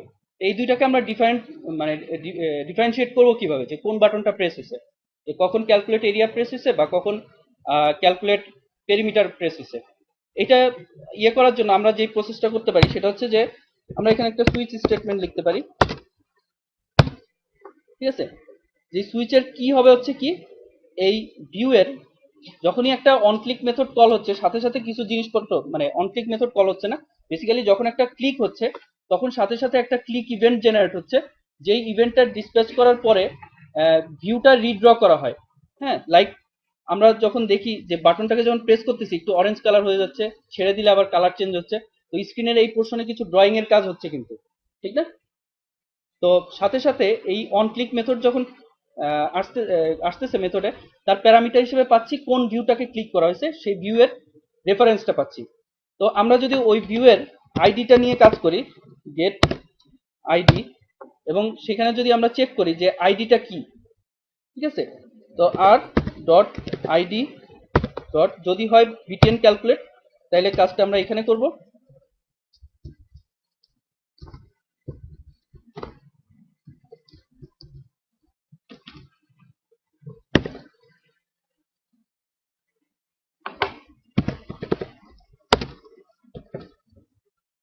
সো এখানে আমরা বুঝতেছি যে যখন এই ভিউটার আইডি হবে বিটিএন ক্যালকুলেট, তখন আমরা যেটা করব,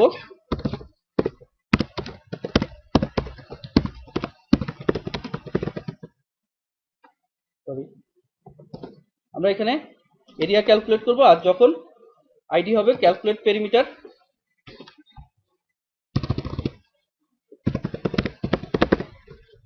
ক্যালকুলেট পেরিমিটার।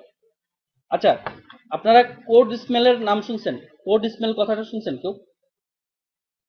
যখন আপনি ভবিষ্যতে কিছু কাজ করতে যাবেন এবং যে আপনার কাজটা হয়তো পরবর্তীতে অন্যদেরকে মেনটেন করতে হতে পারে, সেক্ষেত্রে কোড স্মেল একটা কথা আছে। এটা হচ্ছে মানে একটা কোড দেখে আপনি এখানে গন্ধ পাবেন যে এটা পরবর্তীতে প্রবলেম করতে পারে, ঠিক আছে। তো এরকম এখানে কি কোড স্মেলটা দেখা যাচ্ছে বলেন তো?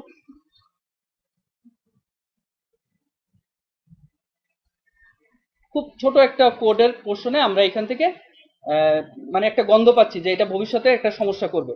হ্যাঁ, তো এরকম একটা সমস্যা করতে পারে, লাইক এই আইডিটার নাম আমরা দিচ্ছি বিটিএন ক্যালকুলেট পেরিমিটার, আর এটাকে বলছি বিটিএন ক্যালকুলেট, সিম্পলি নেমিং এর ব্যাপার। হ্যাঁ, এটা দিয়ে ভবিষ্যতে এমন হতে পারে আমি বুঝবো না যে এটা কি ক্যালকুলেট করছিলাম, এখানে কি এরিয়া ক্যালকুলেট হয়েছিল ক্যালকুলেট দিয়ে, নাকি ক্যালকুলেট পেরিমিটার বুঝলাম যে পেরিমিটার ক্যালকুলেট করছে, কিন্তু এই ক্যালকুলেটটা বোঝা যাচ্ছে না। সো যখনই এই ধরনের কিছু একটা পাবেন নিজের কোডে, সাথে সাথে এটা না করলেও চলে, বা এই কোডটা তো আমি কাউকে কোনো, মানে এটা প্র্যাকটিস গ্রো করতে হবে যে না, এই কোডটা অন্য কেউ ইউজ করবে না, বাট স্টিল আমি নিজের জন্য নিজে এই প্র্যাকটিসটা রাখার জন্য এই জিনিসটা ক্যালকুলেট এরিয়া করে দিব, যদিও এখন আমি এটা করব না। তো এখন আমাদের এই জিনিসগুলা, এই কোড স্মেল কথাটা লিখে আপনারা একটু সার্চ দিলে দেখবেন উইকিপিডিয়াতে খুব ভালো ভালো আর্টিকেল আছে যে কি কি ধরনের এরকম জিনিস আছে যেগুলা দিয়ে আপনি ভবিষ্যতের অনেক সমস্যা যখন কাজ করতেছেন তখন খুব ইজিলি সলভ করতে পারবেন, ঠিক আছে। তো এখন আমরা এরিয়া ক্যালকুলেট করতে যাচ্ছি। তো এরিয়া ক্যালকুলেট করার সময় আমার প্রথমে লাগবে হচ্ছে কি, যে ইনপুটটা দিছে ইউজার সেটা। তো সেই স্ট্রিংটা আমরা কোত্থেকে পাবো? স্ট্রিং ধরলাম এটার, সরি, ঠিক আছে। আচ্ছা, আমরা রেডিয়াস স্ট্রিংটা রিট্রিভ করব। রেডিয়াস স্ট্রিংটা রিট্রিভ করব কোত্থেকে? আমাদের যে টিএক্সটি রেডিয়াস আসে সেখান থেকে। টিএক্সটি রেডিয়াস থেকে আমরা টেক্সটটাকে রিট্রিভ করব গেট টেক্সট মেথড দিয়ে, গেট টেক্সট। এবং গেট টেক্সট কি রিটার্ন করে? গেট টেক্সট আমরা দেখতেছি এডিটেবল একটা অবজেক্ট রিটার্ন করে। আমাদের এখানে যখন সাজেশন আসে তখন মেথডগুলোর নাম যখন আসে প্রথম যেটা লেখা থাকে সেটা কি? Return type. এবং তারপরে যেটা লেখা থাকে এটা হচ্ছে কোন ক্লাসের মেথড। ঠিক আছে? যেমন আমরা যদিও এডিট টেক্সটের এখানে ডট দিয়ে এই মেথডগুলো পাইছি, তারপরেও আমরা দেখব যে এখানে এগুলা কোন ক্লাসের মেথড? টেক্সট ভিউ এর মেথড। তো টেক্সট ভিউ এর মেথড কেন এডিট টেক্সটেও শো করতেছে? হ্যাঁ, কি কারণ হইতে পারে যে একটা টেক্সট ভিউ এর মেথড সেটা এডিট টেক্সট অবজেক্টের সাজেশনের মধ্যে কেন শো করতে পারে? রাইট, যদি এডিট টেক্সটটা টেক্সট ভিউকে এক্সটেন্ড করে, ঠিক না? আমরা ক্লাস হায়ারার্কিতে দেখবো যে টেক্সট ভিউকে কিন্তু এডিট টেক্সট কিন্তু টেক্সট ভিউ এর একটা চাইল্ড ক্লাস। আচ্ছা, তো এখানে আমরা গেট টেক্সট, এবং সেটা যেহেতু এডিটেবল অবজেক্ট রিটার্ন করে তাকে আমাদের স্ট্রিং এ কনভার্ট করে নিতে হবে। এরপরে প্রথমে আমরা একটা সিম্পল চেক করব যে ইউজার কোনো ইনপুট দেওয়া ছাড়া বাটন প্রেস করছে কিনা, ঠিক না? নাহলে তো একটা এমটি স্ট্রিং কে নাম্বারে কনভার্ট করতে যে আমরা একটা সমস্যায় পড়বো। সো আমরা ফার্স্টে চেক করি রেডিয়াস স্ট্রিং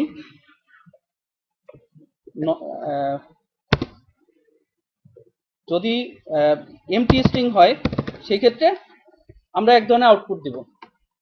ঠিক আছে, আমরা বলবো যে ইউজারকে যে তুমি একটা এরিয়া কি রেডিয়াস ইনপুট দাও। আচ্ছা, আমি যে এই চেকটা করলাম এই চেকের মধ্যে ভুলটা কি? রেডিয়াস স্ট্রিং, আচ্ছা এখানে একটা বানান ভুল ছাড়া অন্য কি ভুল আছে?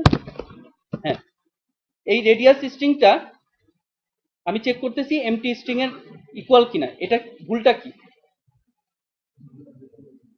স্ট্রিং কম্পারিজন করার সময় আমরা এই অবজেক্ট কম্পেয়ার করব না, ঠিক তো? তো ইকুয়ালস আমরা এমটি চেক করতেছি, করে ইউজারকে বলতেছি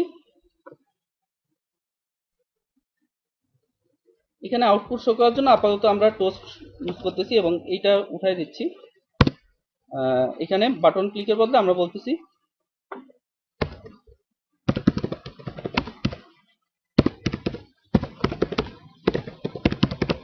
ইজ ইনপুট রেডিয়াস। আর যদি এমটি না হয় সেক্ষেত্রে আমরা একটা ক্যালকুলেশন করব। যেমন আমরা রেডিয়াসটাকে চিন্তা করতেছি যে একটা ডাবল ভ্যালু নিব,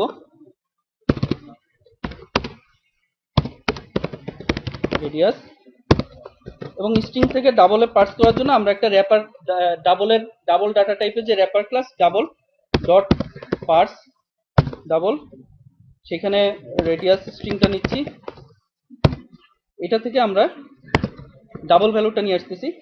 দেন ডাবল এরিয়া ইকুয়ালস টু হচ্ছে এটা কি সূত্র কি? ম্যাথ ডট পাই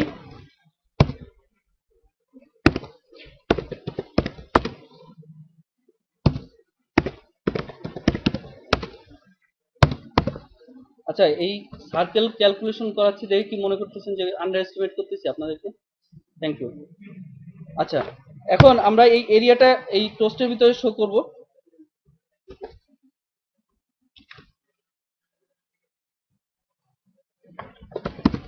ক্যালকুলেটেড এরিয়া,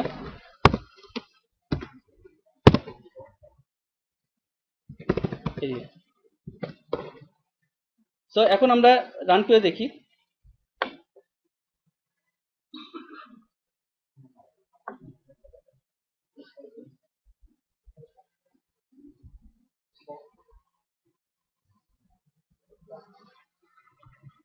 সো এখানে যদি ফাঁকা অবস্থায় আমরা ক্যালকুলেট এরিয়া প্রেস করি, দেন বলতেছে প্লিজ ইনপুট রেডিয়াস, এবং এখানে যদি আমরা একটা সংখ্যা দেই যেমন 3.0, ক্যালকুলেট এরিয়া, সাথে সাথে আমার এরিয়া ক্যালকুলেট করে এখানে শো করতেছে। ঠিক আছে,